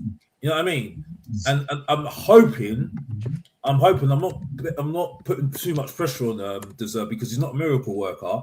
That he will find players that can get some chemistry going at the moment, because that is exactly what we're missing at the moment. We need some bloody much chemistry in this team right now, because it's just too.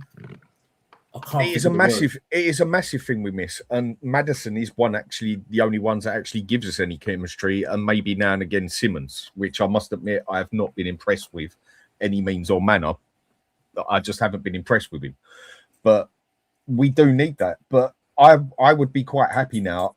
We go out and buy 4 established players for that first team, and get rid of 8 or 9 of the players if we can. Cut our losses on a lot of them, because we're going to have to, because we ain't even going to be able to get half the money back for most of them, and start building from there. I'm going to be willing to accept a season where we finish 10th, where we finished 17th in the past 2 years, as long as I see build happening, as long as I see things starting to change, long as the way we're playing and whatever. I wanted to ask you.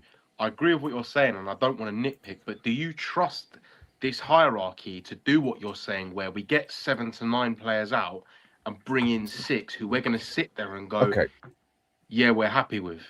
Whether I trust them or not isn't the point. The point is, I'm just saying what I want to happen. Will it happen? Do I trust it to happen? Is a total different kettle of fish. But I honestly do believe that it's 3 strikes and you're out. This has got to be the final warning. It has got to be the final warning. Surely they know that a lot of this crap has got to go, and we need to get at least another 4, if not 5, established players.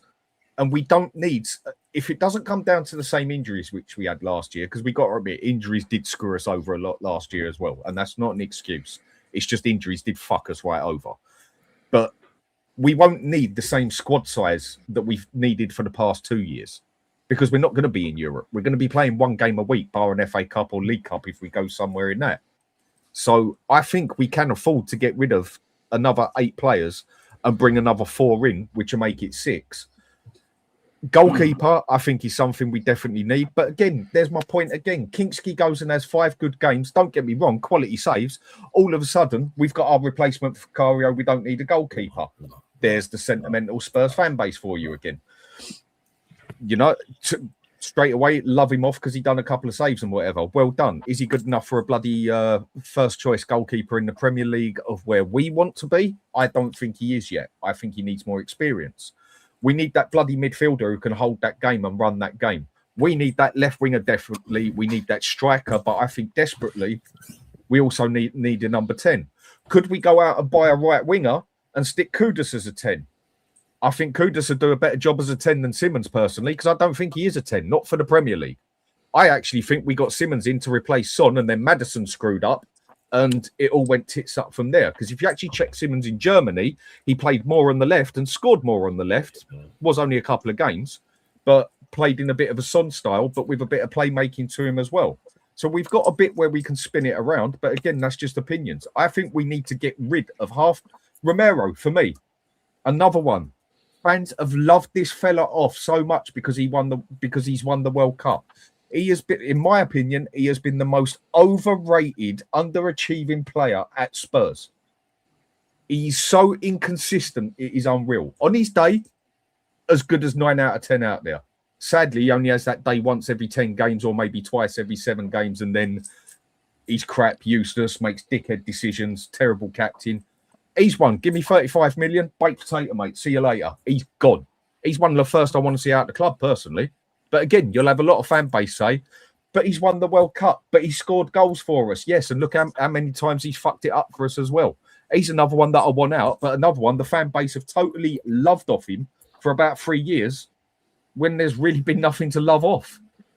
I would say as well, if I'm really honest with you, because of money as well, and this won't be a popular decision as well, I would say if there was an offer for Van der Ven, and it was a good offer, I would sell him. And the reason why I say it is that you could use that money to actually fill out the squad at the moment, fill out the squad even more. So for me, I think you've got to be harsh. You've got to be harsh, man. I've got to the point now where I don't really care anymore. I don't really care if it's your hero right now. Like, you know what I mean? You know, this is the same fan base that was that keep on talking about Sol Campbell. You know what I mean? Which I'm still fascinated by, because we won the European Cup and he hadn't done it. So for me, it's like everybody's on the table right now. The only ones on the table, not off the table, is Gallagher, because at least he works hard, and he's an athlete, and you know what you're going to get with him. Bentancur, which is, I'm a hypocrite for saying that, because I've been calling the Juventus reject. Another one is what's his face? Another one is with Paulinho and Danzo, because I've always liked Danzo for some reason. I'll play Danzo and Van der Ven there all day over Romero. Why? Because with Danzo, you know you're going to get roughly a 7 out of 10, maybe a 6, maybe an 8 one day, but you've got a consistent player there. Here's the thing, though. Here's the thing, right? And this is the bit that just winds me up. If we're going to actually carry out a proper project, one that has 5 years in it, you have to clear out all the shit. You have to rebuild the players that you plan to be here in 5 years, and you have to factor in you are going to sign players along the way that you make a mistake, you quickly shift them out and replace them, right? What we can't do is this: bring him in because it's stable, bring in him because it just secures us 10th. You can't think like that. You've got to just accept wherever you finish next year, you finish, you go again and you go again and you go again. Where are we finishing next year still? I've got no idea, Sean. I've got no idea, because if without Europe, if we sign the 4 positions I think we need, and we don't have an injury crisis season, I honestly think we can challenge for 6th. I don't know if we'll get it, but I know we can challenge for it. If we don't get those players, challenge for it, yeah. Ange got 5th with no Europe. Ange got 5th. So it's going to be a big help. The team that you wanted to go down, suddenly we can finish 6th. No, I wanted to go, where I want to go and what I think will happen are 2 different things, all right? Nice try, Sean. I with De Zerbi, listen, at the start of the season, I was one of the biggest Frank outers. I wasn't happy with him. I wasn't happy with Frank. I knew how important it was to have a coach that would come in, that would play attacking football, and that would know how to coach the players that had been taught to play a certain way for 2 years. De Zerbi's that guy. De Zerbi is the Ange upgrade. He is the level of attacking football without compromising the defense. He knows what he's doing. But like every Spurs manager, he's going to need some talented players, and he's going to need to have an injury-free season like every other manager seems to have had for the last 2-3 years. So if we have an injury-free season, if we have those 4 players we need, I think we can challenge for 6th. Yeah. Do I think we'll get it? I don't know. But if we don't do those things, then I think we're going to finish 12th, 11th, 10th. But that's a big improvement on the past 2 years. So we got to build somewhere. Build. But this whole bring him in because it's stable. Bring in this guy because he's a steady. We need stability still. We need stability. Yes, we need stability right now. Yeah, that's not how you build a project, though. What do we need, Dan? I don't agree. This is why I'm saying, Dan, if we're serious about a 5-year project, clear it out. I totally agree. but you got to make yourself stable in the process and then build on that, like Arsenal basically did. I'm saying If get 8 or De 9 Zerbi- or 10 of these players out. If De Zerbi was manager at the start of the season, the amount of points he won Spurs in his 7 games, we would have finished 6th this season. 6th. Mm-hmm. So the reason we look unstable is because of fucking Frank and the shit front 3 that we had at this club. That attack is But we need gash. some consistency. Absolute We need gash. some consistency in this whole team. De Zerbi will And bring with that. De Zerbi will bring right. that. But you also need the stable, consistent players that can do it. Just sign quality players. They give you that. Just sign quality. If Quality it was gives you that easy to do it, I'd say do it. I'd say do it that way as well. is Maybe easy, we just but look we on don't- the okay. Maybe we just look on the word differently then. When I say stable, I just mean consist. Someone like Gallagher, who we got. For me, he's a stable player, playing the right way, and as long as he's got the right man next to him, you will get a stable game out of him, like a Danzo. Robertson isn't stable. We need players. Robertson isn't stable, right? Andy Robertson has been having injury problems last year. I did a whole transfer show on him, right? I'm not just Look talking at all about the him. I'm data. talking about other players. But Robertson's a player we've signed, right? So he's a player whose number one attribute was assists as an attacking fullback. Those assists have fallen off a cliff the last 3 years. It's not even close, off a cliff. And if you look at the number of errors he makes now in 1v1 situations, that's increased significantly. He makes more errors in defending 1v1, especially against players with pace, and his assists have dried up. That's not stable. To me, that is a risky signing. I don't get the Robertson signing, but everyone's saying, oh, leader, character. We just need good players at the club. We just need good players. How many games did he play last season? I don't know the exact number of games he played. I think 18 or this. Well, In if the you go and Premier look at Look at the last if you 3 go and years. look at his The last 3 stats, years. and what's Adogi done? Dan, If you at go and last look at the 3 years. stats, The last he's 3 better years. than Adogi. I'm not saying Adogi's good, though. I'm not saying Adogi's good. Adogi's more injury prone than Robertson. Adogi's more injury prone than Robertson. Manny, I've got to keep you on mute because there's really bad echo coming from your camera, bro. If you want to speak, then unmute and just speak. Feel free. If you want to speak, then just speak. Yeah. Also, guys, like I was listening earlier on. How you guys can literally sit here and say that you'd rather get rid of Maddison? Like, are you all fucking like insane? Like, he's literally our best player, right? And we had the season that we've had, and you're talking about getting rid of one of our most passionate players and our best technically gifted player. Like, it's madness. It's honestly, you're literally sitting here, talking about you want good players, but then you want Maddison to be sold. Do you hear the reason why? It's fucking nuts. Danny is It's about dog. to have an argument with a brick wall. No one said anything, but he's coming, first word out of his mouth, he's about to fucking flip on everybody. We need someone who hasn't got Weetabix and glass ankles, for fuck's sake. Madison. Look at the stats, mate. Look at the third stats. He's of the playing a lot season. of games. Yeah, look at the stats. Yeah, look He at the gives you a third stats of on- the season. He gives you a Not third even of the that. season. Since he's been at Spurs, I don't even think he's played half the games at Spurs. And then when he has played, half the games he's been quality, and half the games he just totally evaporated. I think Maddison is our best player, hands down. But would I get rid of him to bring in a established, good player who's going to play consistently for us over a season? Yes, I would. I'd put How much Kudus would you there get and get him rid of for, Maddison. That is the problem. How much would you get for someone who's got a pair of Weetabix 15 and million? shredders for ankles? I think 15 we'd be million? lucky if we see 7. I'd rather, if we keep him, I'd rather he be a squad player. Why? Because if you're going to say Robertson is that problem, then what the fuck is Maddison? Matt Robertson doesn't create chances anymore. Like, that was his biggest. Madison attribute. doesn't play anymore. You know, Still give not. him about 8 games and he'll probably be out for the season. Well, Madison's a top player, Danny. I said it. He's a Maddison's brilliant top player. But what's the point of being a top player if you're Let's not get rid of our best player. Let's do that. Great He idea. doesn't Sorry, play I for need us, a- Danny. He's always injured. Exactly. That's like That's the saying. problem. That's like Right saying there, I'm going to guys. buy a I love Ferrari. it. I'm going to buy a Ferrari, but I'm going to drive it twice a year. Why buy it then? Danny, tell you- how much guarantee do you think he's going to be fit the whole season? Because let's be honest here, if he's not fit the whole season, there's no point. You know what I mean? Or at least half the season.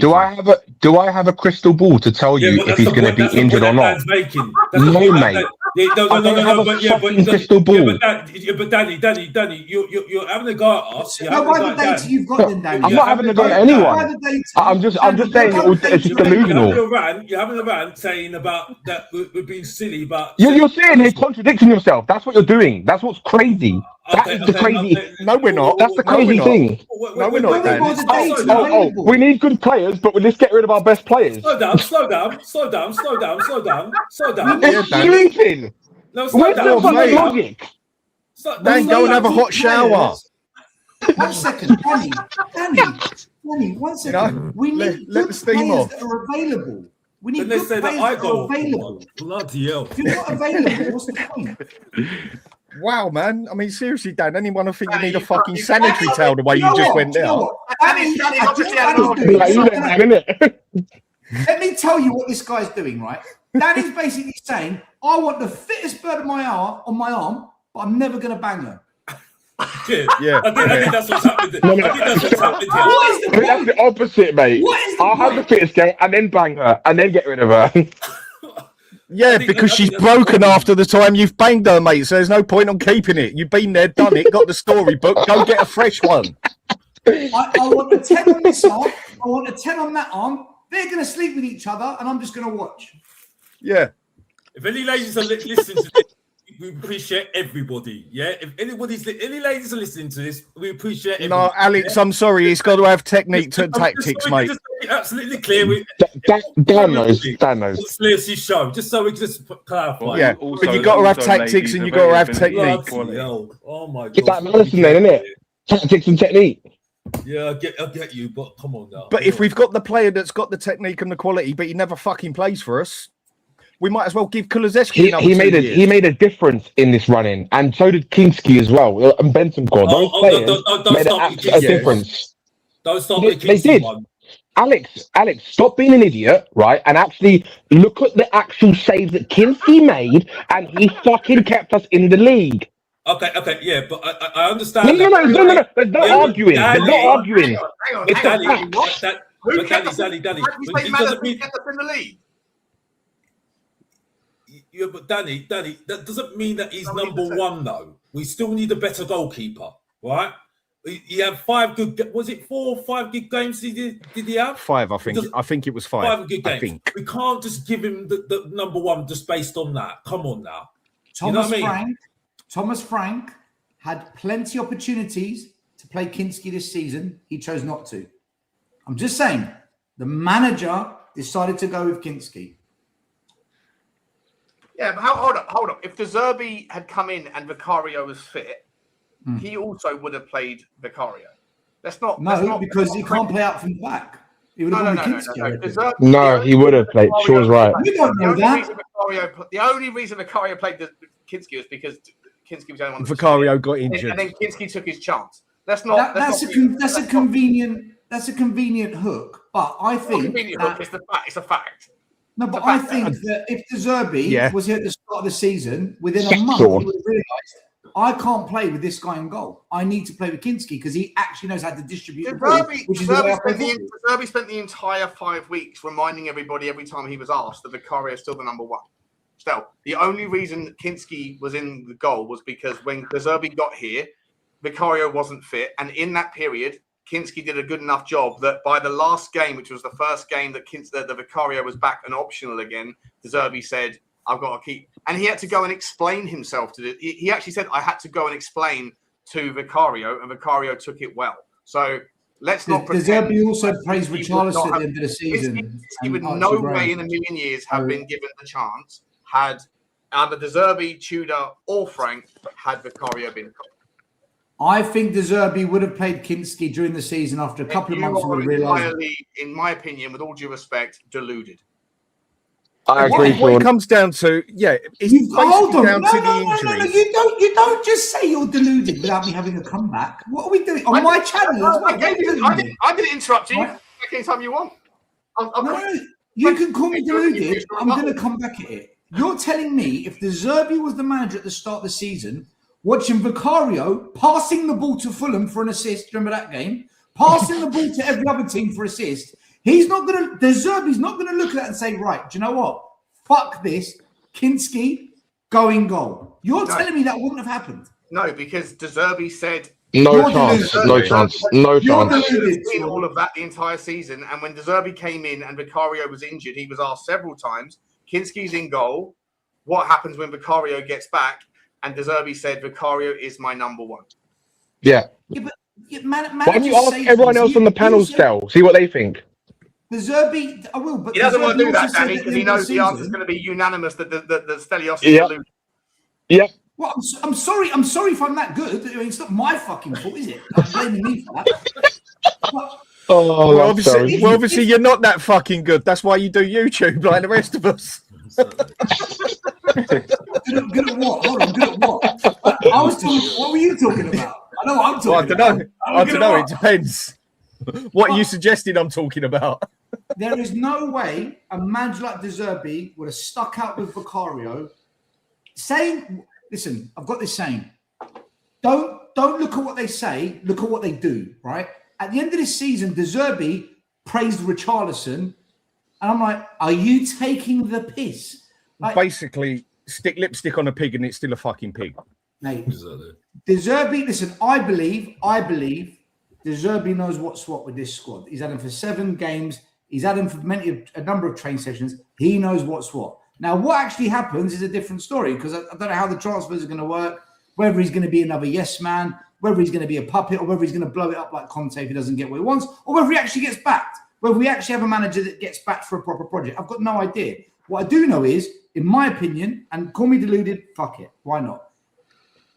By month 2 or 3 of this season, I reckon Vicario would have had to taken a break and Kinski would have been given a crack at it. Do you know what? I don't think De Zerbi would have- Honestly, start of the season, I'll agree with you on this one. Reason being, Vicario, for me, split-second decision shot stopping, I think he's one of the best around. Overall goalkeeper, he has been fucking abysmal, horrendous, terrible in every which way. He can't even control his line, let alone his box. He can't catch the ball. He got a bit better at catching the ball. He gets slapped about by little players. He's a bad goalkeeper. I think the manager, after 3 months, would have seen that, or even 2, and took his chances with Kinski. I can believe that. I can actually go with that. But he wasn't fit. He wasn't fit, wasn't he? So but De Zerbi wasn't here at the start of the season, was he? Yeah, so we're just talking ifs, buts, and maybes. But I can actually agree with that. But What do you guys, Andreas, Manny, and Daniel? What do you guys think? Like you said about the crystal ball, I haven't got it to tell you, innit? I can kind of see both sides to it. I think. Andreas, I thought you had the crystal ball, man. I gave it to you earlier. Nah, I lost it, man. Lost it. Listen. You sound like fucking brothers anyway. Why are the Cypriots getting violated? What's going on here? But anyway, I could listen. I can see both sides. But I think De Zerbi is competent enough to the point where he would have looked at Vicario after a couple of games and gone, "What the fuck is this idiot doing in goal when the ball's at his feet?" Yeah. But then I can also see, I can also only go based off what I've heard, where I can see what Danny's saying, where he was bigging him up for the 5 weeks that he was asked about him, saying, let's not forget, he's the number one. He never said, oh, well, maybe let's see. He's the number one when he comes back. Okay, he never come back, but they're De Zerbi's words and no one else's. It was the easy option. It was the easy option to say it, basically. He probably knew that Vicario weren't going to be fit until last game of the season, and just don't worry, mate. You're a number one, even though we know you're going to go and you're crap. Yeah, in terms of media training, it probably was the easiest thing to say. Exactly. Don't worry, mate. You're never going to play for us again. You're going to Italy anyway. But Danny, what I'm saying is, I can see both sides. I'm not gonna stick on one side and the other side. Yeah, I agree. Yeah. So you're going to sit on the fence then? Yeah, I'll have splinters on my ass for this one. Yeah. This is what Lubo. This is what Lubo was like when he was young. No, he's not like Lubo. I've got better hair than Lubo. He's nowhere That's near why I said Lubo. young. That's why I said young. He's nowhere near. I had hair when he was young. Don't even go there with Andreas. Hold on. I was very bang on and direct before the full house coming. Come on, just because I'm split on one thing, that doesn't mean I'm like the top class fence sitting. That was one Hey, thing I don't, can't don't, make my mind up. don't be intimidated by frauds like Danny and Sean, right? Don't What would you have? Beg your pardon? He comes to life now. No, I couldn't believe the delusion out of this man's head. Yeah, this man sitting 2 rows above me still, right? He had the audacity to talk to me about standards for our football club earlier. Standards for our football club. This guy wanted us to go down to the championship, and he's talking to me about standards. What are we doing here? Only after my one-liner about standards. After my one, listen, Stell knows. After my one-liner about standards, I'm the only one that's allowed to speak on it. The standards are on the floor, and we're still tripping over it, man. It's ridiculous. It's unbelievable. Same transfer windows that we have all every this summer, which I think we're going to have a disappointing summer. Might as well have just gone down. As far as I'm concerned. I mean, I don't get. I don't know if we've already said this while all of you have been on there, but I don't understand how last year, coming into this season, fans sat there and were happy with Xavi Simons coming in with no pre-season, who we didn't know enough about. Kolo Muani, who, can't remember who said it. We didn't think he'd be this bad, but we didn't think he'd be amazing. He was pretty good at Juventus. He was actually good at Juventus. Don't get me started. He was good at you. We can't sit here and say he wasn't good at Juventus because he was. I did. I said from day one he's crap. Here we go. Stell's about to Oh, dine Sean. out of a text message. Oh, Sean. Dine out of a text message because he had a stinker in the game. Sean, did I not say he was crap, this guy? No, you said he was crap in front of goal. Was he crap in front of goal this season? Yes. Very. Thank you. What But I don't think Sean. Fucking hell. I tell you. He gives honestly, Muani. What just happened? Honestly, What just happened? Muani gives terrorists a bad name, man. Honestly, he was awful this season. I mean, the thing is, though, the difference is right now we need to get. Matisse Tell. He's a superstar waiting to. Oh, he's shit. I agree with you on this. He's shit. He's no better than Moira. No better than Moira or bloody Bergwijn. We said they weren't good enough for us. So let's get that right. I quite like Bergwijn. I just thought we mugged him off. I didn't. That's the mind point. I like Bergwijn. Tell is a good player for someone at his age. I'm sorry, I don't know how you lot could not see someone his age is a decent player for what he's done when he comes in to impact the game. Right, he can help change the game, and he has done that. His best cross of the season. His best cross of the season. Danny was in front of our own bloody goal. Danny, you're gonna set Stell off again, man. If you keep. I think I think someone can make a strong argument that Matisse Tell kept Tottenham up. How about that? Oh, based on what? Then I'll turn around and say Richarlison kept us up as well. Yeah, Richarlison as well. I can't believe the guy. Snilla, thank you so much for your super chat. I think you're the most generous super chatter across YouTube. You always put in generous super chat, so respect to you as always. I can't believe the biggest YouTube guest, whatever Danny is, right, that has been slamming the players harder than anyone else. Yeah, he's a fraud. He's going to sit here telling me, keep Maddison, Tell's good. I can't do this. No, you and I don't often agree, but Danny Kiriakou is an absolute flip-flop fraud. It's insane. I can't do it. Because none of you actually listen because you have selective hearing. You just hear what you want to hear. That's the problem. Welcome to my world, Danny. That's the problem. What did I say about Tell? I've never said Tell is shit. I've always said Tell is a good player, but he should not be starting for Spurs. He's a good impact player. What I've seen of Tell, I like him as an impact player. Right, so the problem is, it's what I said, Sean, on your show when I said the fans have the fixation on fucking Tell because he's the only available outlet we have, and we've had for a majority of this season. Right, so you judge what you see. That's the problem. No, Dan, he's a fucking 19-year-old kid. Right? Do you expect him to light up the Premier League? Oh, we do it again. You've sat here and said that Archie Gray is not good enough and Bergvall's crap as well.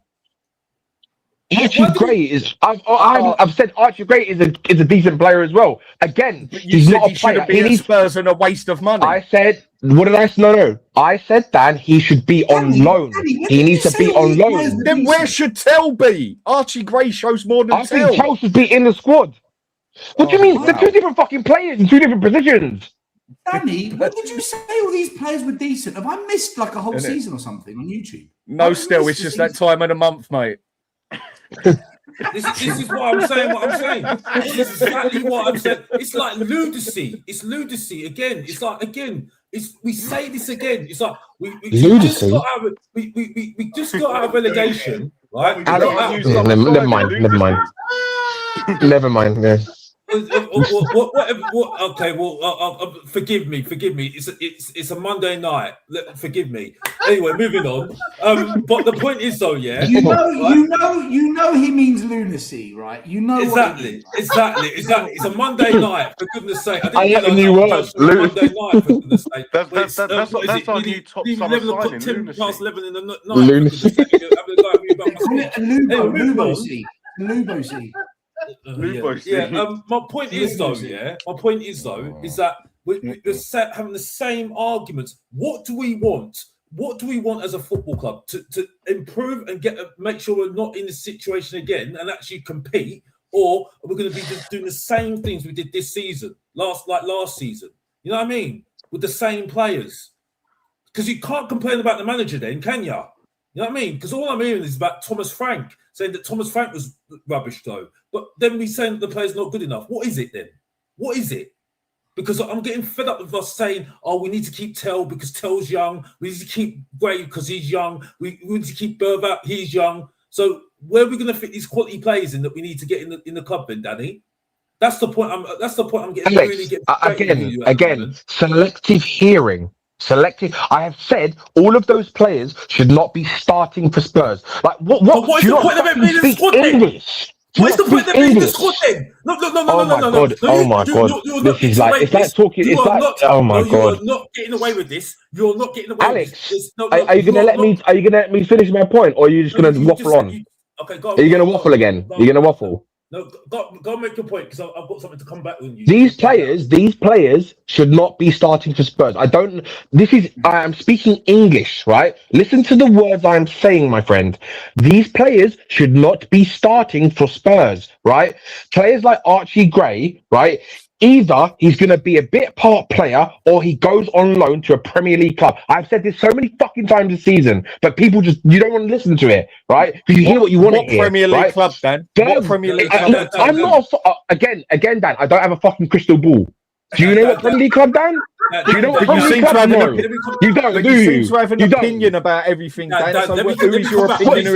What do you think? All of us having a fucking opinion on anything. Exactly. So what's your opinion? So what's your opinion then? I don't think he'd get into a Premier League team. Okay, fair enough. I think he can. Let me just come back. Can we just come back to him? You said, Danny, this is your cracking debate that was. Stelios, let me just come back to him. Danny, you said something key there. You said, right? You said they're not starting. They're not starting players, right? That is my argument, right? If they cannot compete for a starting place, what are they doing in the squad then, Danny? Because they're backups then. They're not used to us anymore, right? So what happens if that player, the starting player gets injured then? What happens? Happens? I'm going to give you a bit of a reality check, right? Do you think Tottenham are going to go and get rid of majority of their players and bring in half a new squad? That's not what I'm asking you. Do you think that's going to happen? No. Do you think that's going to happen? You're trying to change your argument now. Do you think that's going to happen? No. Do you think that's going to happen? Daddy, It's ridiculous. Now you're changing the argument. Do you think that's going to happen, Alex? No, that's not the argument, though, Daddy. That's not Alex, the argument. it's got everything to do with the argument. It's got everything to do with it. No, I'm sorry. No, because I'm not talking about my logic, Alex, is based on the fact that Tottenham are not going to go and revamp half their fucking squad. Because this is so they're going to have to keep some players, and you're going to have homegrown players as well, Alex. Archie Gray, unfortunately, falls under the homegrown quota, right? This is the thing. You're not looking at every aspect of it. Do you really think De Zerbi's going to get rid of half the squad in this summer? Do you I actually wasn't talking believe about that? reality. I wasn't talking about reality. I'm done So with what are you talking reality. about? Fairyland? No, I'm talking about what I want now. Because What do you want, Alex? I can't talk about reality anymore, right? Because I've seen this how We many live in times. reality, mate. What the fuck? I'm talking about what I want right now. Right? And you're It's telling me amazing. Oh, it's fucking hilarious. Can I I step love in it. for I one love it. second? Can I just step in for 1 second, right? Yeah, we don't live in reality anymore, Stel. We live in La La Land. No, we're in the multiverse. I just want to ask, does The anyone here on this Danaverse. show, right? Let me start with Daniel Manny, because you guys haven't spoken ages, right? Does anyone on this show, start with Daniel and Manny, think that keeping Ben Davies makes any sense? Can you put any logical sense to it at all? Only to the point that when he was with us, he was a safe player, shall we say? That's the only way. That's the only way it makes sense. He was, that average 5 out of 10 kind of player. That's the only way he stays. Let's go around.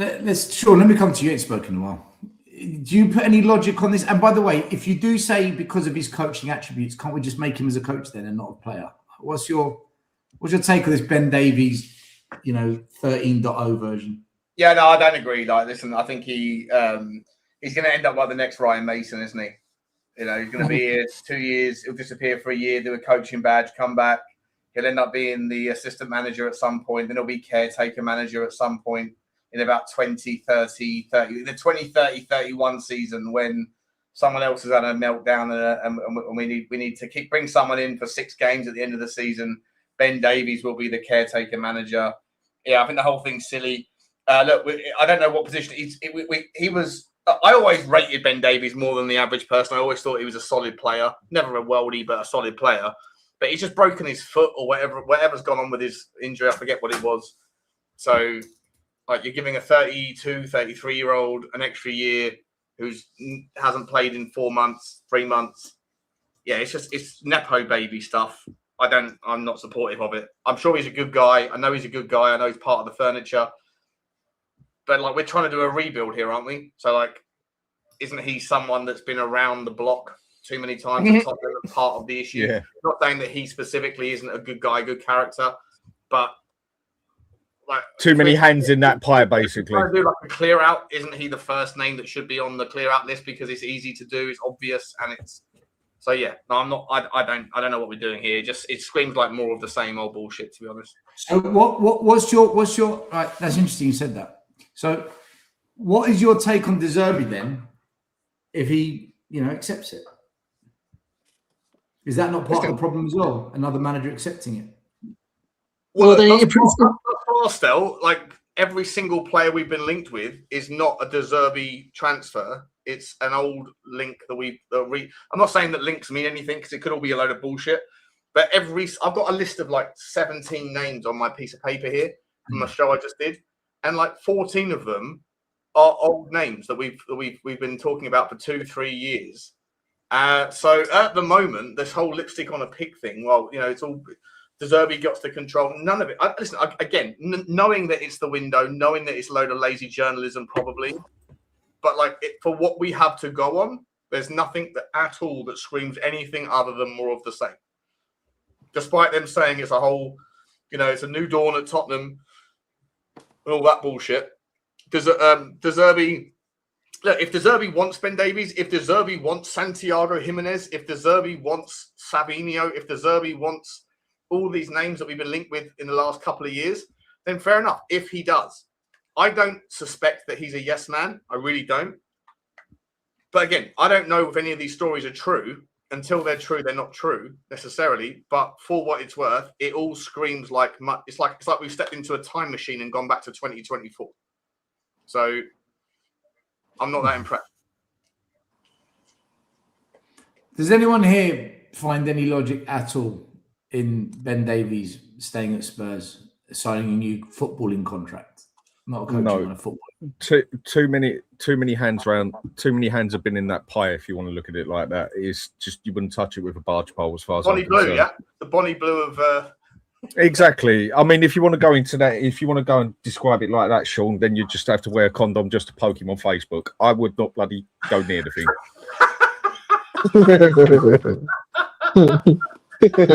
What a great analogy!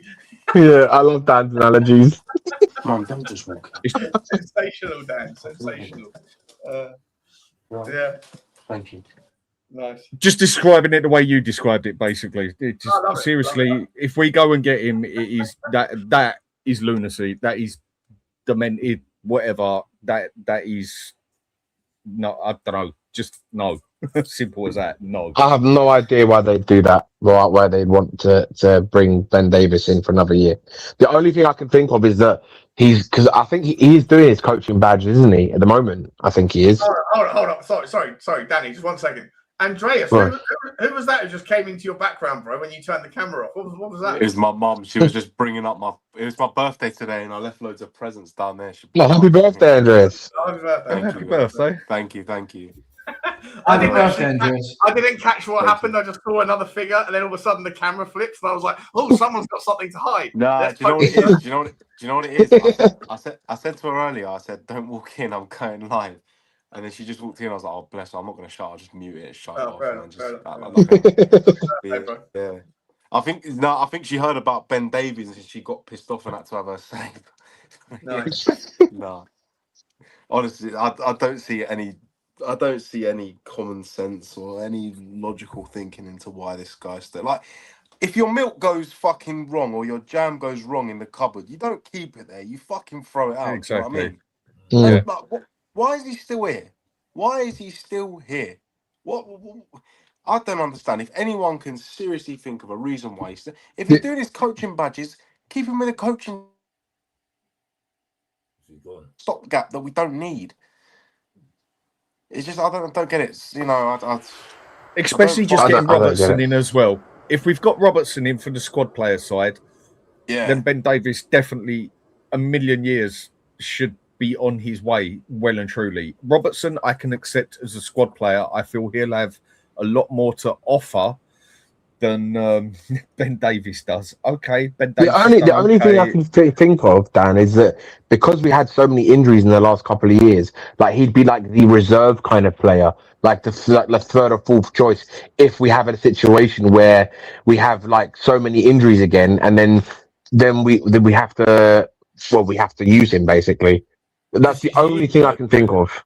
Just use somebody from the academy then. That's the thing. Yeah. What's the point? Yeah, but- What's the point?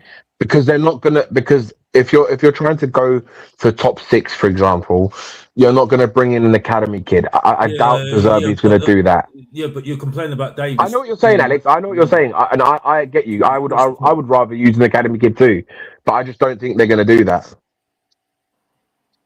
I can't think of an actual reason why they bring in. I've got to be honest. I don't know why we're complaining anyway, because I think the thing is though, it's nothing that we not really should expect at the end of the day. Because really, Davies should have been gone a long time ago.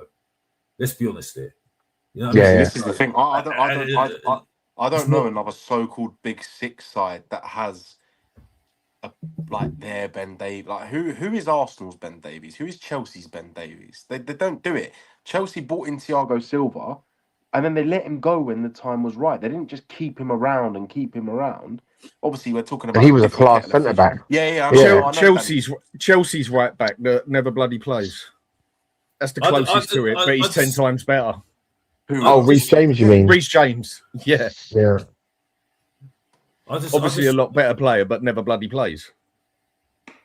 I think the problem is at the moment. I think people said that De Zerbi's got all the say, but it's clear that he you know, I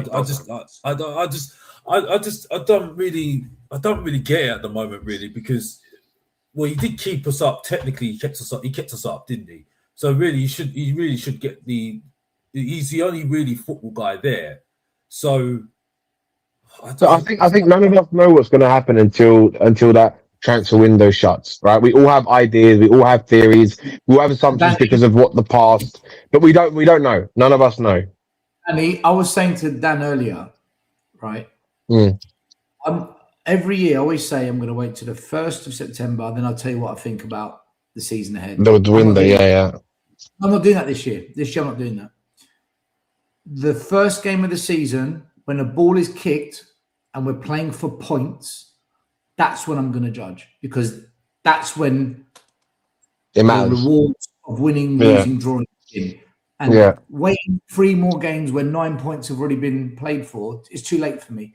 I'm going to look at the squad when De Zerbi first plays a competitive game this season, and if that squad isn't pretty much where we need to be for De Zerbi this season, I'll say it as it is.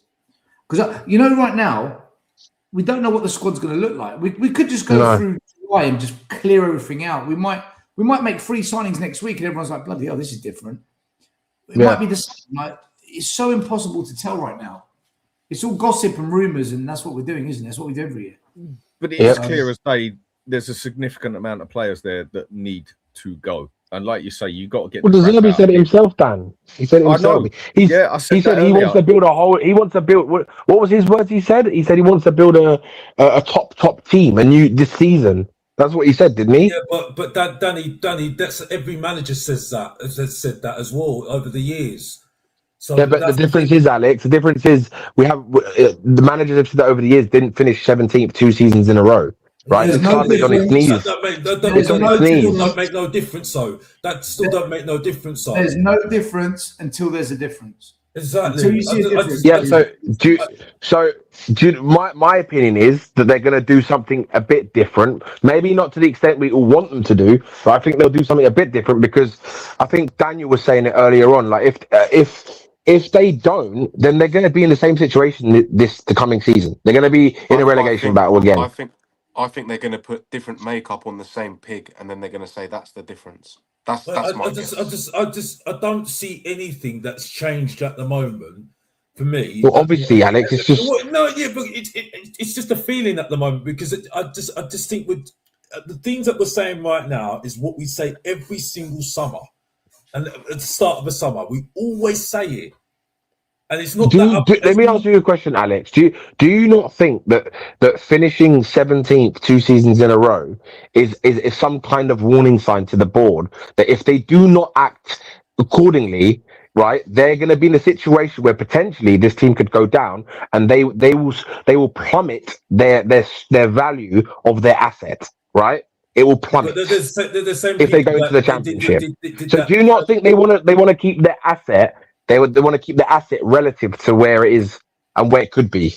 But this is the same ownership that went out and did all that recruitment drive to get Frank, to get Thomas Frank. This ownership ain't got a clue. Until wait till January was it February? I think it was to sack him. Yeah. I think De Zerbi. Forgive me, but. I think De Zerbi, Alex, and everyone. I think De Zerbi is going to be that one who takes maybe 2 slaps in the face, and then totally loses it after the 3rd one. I think he'll accept 1 or 2 things, like maybe a Ben Davies staying, and say, "All right, I'll push that one aside. Now give me the rest of them." And if he doesn't get what he wants, I personally think he'll do a Conte. I was surprised Spurs even went for him, because I thought he was totally the type of manager that those owners don't want. Now, personally, he's the type of manager I want at the club. But this is where I said Thomas Frank just suited the club all over, basically, for what the club, what the owners want, what Levy was like. I mean, none of us knew that Levy was going to disappear a couple of months later. I think De Zerbi will take maybe 1 or 2 average or crap, whatever, and then if he don't get at least 4 good players that start in that first team, I think he'll blow up. It's a shame, Dan, though, because the thing is, though, against Everton, you saw patterns of play. You get what I'm saying? Like, I actually saw patterns of play. I'm not disputing that. I'm just talking about the players. That I know, but it's a shame. It's a shame we have to get to that point. It might have to get to that point with De Zerbi, because I actually saw something that I couldn't see under Ange, but I saw, over time with the players that we've got at the moment, that we actually seen some patterns of play. So really, it's just about really improving those players to get some actual technical players in to actually help De Zerbi play the way he wants to play. That's the point. You know what I mean? I don't want De Zerbi to take a slap in the face once, because if he compromises once, then he gives precedent to compromise again, and that is how it always ends up falling flat on its face. He cannot accept a single player that he does not want in his squad. He can't. What was the point of Arteta coming in the doesn't do first it. place then? Arteta doesn't do it, right? Pep doesn't do it. We can't be serious if he says, all right, look, Ben Davies just one for you, and all right, you want that youngster one for you. You can't do that, because you're taking up places from potential players that you might want, that you do want to play often, and that's nothing changes unless he. Can I just say, Estelle, you coach kids, not men. I coached up to 21 years old, bro, up to under 21s, and to let you know, coaching is coaching. Any professional manager starts off with the youth syllabus before getting to UEFA B or A. So learn about coaching before you make comments like that. Otherwise, you just embarrass yourself. Guys, I need to wrap it up. It's half in the morning here. I'm knackered. I tried to do just quickly ask Sean and Can I quickly ask Sean and Manny what they think will happen still? Sorry, just in terms of of the transfer window. Yeah. Because I want to hear what Manny's and Sean's opinion is. What's the question? Like, what do you think we will do in the summer window? Like, because obviously we were debating like whether maybe ENIC. Some people think ENIC are going to be the same, and they're not gonna really do what we really need to do.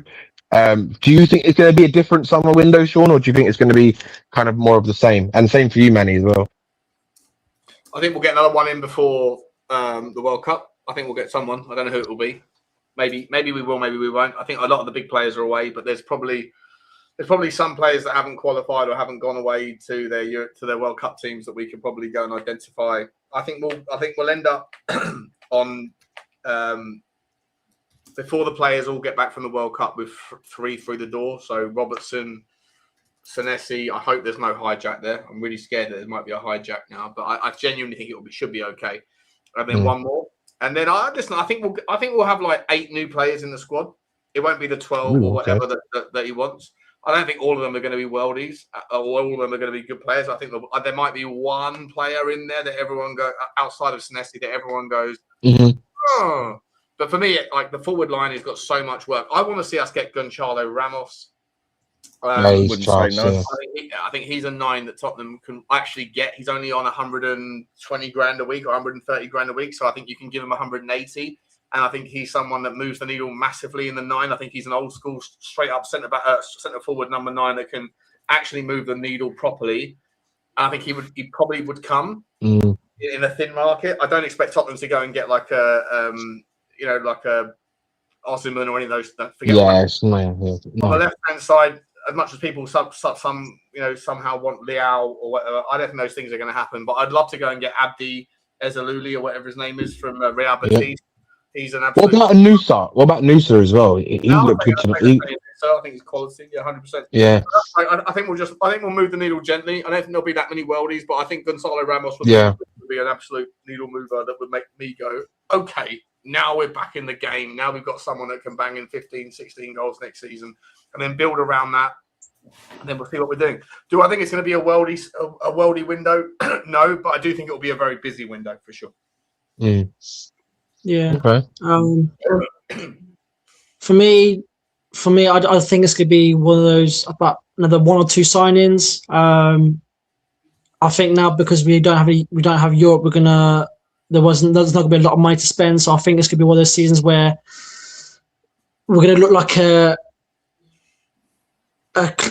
club that's going to look for those retirement kind of signings, them freebies and those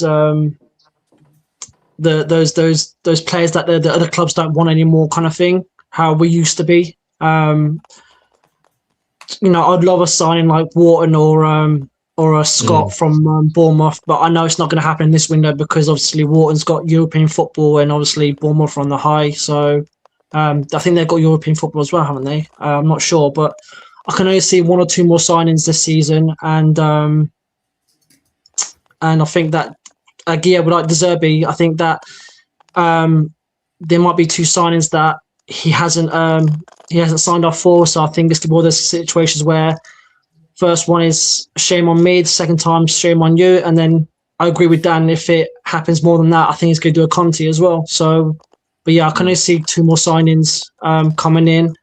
I don't think we'll get the 8 players that we want to get out. I think if none could be sold, then get them out on loan, and hopefully some of the loan players that were out on loan will come in and start some of the games. So yeah, that's my opinion on it. So anyone else want to have a say on the transfer window before we shut it down? I think we'll probably see another young signing as such that maybe we don't want to see, but I think we could hopefully see another 3 players that get into that first team. Surely there's a bit of hope on it, but surely this has got to be their final warning. Get your finger out your ass, basically, because you've had 2 warnings now, and it's usually third strike and you're out. If anything, we're lucky that we got the second strike. We should have really been relegated last season. We were just lucky that West Ham were that bit poorer. Same as the season before. The other 3 teams, we were lucky that they were crap. I do think we will see some players come into that first team. I do think you're going to see some players go as well. But it's just where I think Tottenham, the club, and the sentimental fan base need to accept that some of these players just are not good enough in any means or manner, and we're going to have to cut our losses. Whether the club is capable, willing to be able to cut losses, we shall see. Are you going to go and get the money back for Richarlison, Solanke, and go through the list of the others? No, you're bloody not. You'll be lucky the money you paid for Solanke, you'll be lucky we sell 5 players and get that money back. So I think we're just going to have to cut some losses as well. I was just with this squad. The only reason why I'm saying I have to be unrealistic, I'm not going to be realistic with it anymore because I'm fed up of it. I'm fed up of it now. I'll be realistic about where we're going to finish next season. Yeah, 100%. Because I can't be a hypocrite. No, I can't. But to what Danny was saying, laughing at me that I was saying about being realistic about it. I can't be realistic about it. It's because I'm just telling you right now, from this moment forward, when I'm getting frustrated next season because we haven't sold those players, you know why I've got frustrated, because I told you that I didn't like most of these players in this squad. So because I just can't do it anymore. I don't want to see players that are worse than the players that we had in 2019. I'm sorry, like 2019, that shouldn't be the case. We should be getting players that are better than them 2019, that have got chemistry. You know what I mean? You know, I don't feel that whenever I'm at the stadium, a match-going fan, knowing what I'm going to see from that player. You know what I mean? I'm especially in that front line. I'm fed up with it. But I'm the same person that didn't want Gareth Bale back when the second time round, and now, really, to be honest with you, he's better than what we had before. It's ridiculous. Just a little bit. It's ridiculous. So, I think we'll get 4 players that go straight into the first team. And I think we'll get a total of 7 players over the window. And I don't know how many we'll get out. And we'll probably have a couple on loan, maybe a couple sold. That's what I think. It's that. Listen, we're going to find out. We're going to find out. There's going to be loads of drama and gossip and hijacks and steals and last-minute panics and big boy signings and all sorts coming. So we'll be doing the content on a weekly basis throughout the summer and then into the new season. We'll see where we land. But just want to say thank you for everyone that came on the show tonight. Big thank you to Sean for the. How dare you put Levy Raid? What my freaking the word Levy flooded my chat. Fabrizio Butler. I actually didn't ask for Levy Raid. What I actually asked for was Sean was always right. : Levy Raid. And then most people just play with the Levy Raid thing because I definitely wanted to say that last bit. But you asked too much there, didn't you? You can lead a horse to water. You asked for too many words. Yeah. But anyway, no, thanks for the super chat. Big up to the Hotspur Hood. Big up to the Box Office TV. Also, Mari from Spurs Corner was on earlier, so big up to those guys. Dres, Manny, Danny. There's someone missing. Who else was on? Daniel. Big up to Daniel as well. Thank you for coming on. Guys, check out the video I've got dropping tomorrow on Jimenez. It is the best transfer video I have done to date. You're going to love it. And, smash like for everyone's channels. Big up towards the graphics. Yeah, enjoy my my new AI tool that I've built. It's going to get better and better. Before you know it, it's going to replace me, and then I'm going to replace all of these people here. I'm going to take over the whole advertising.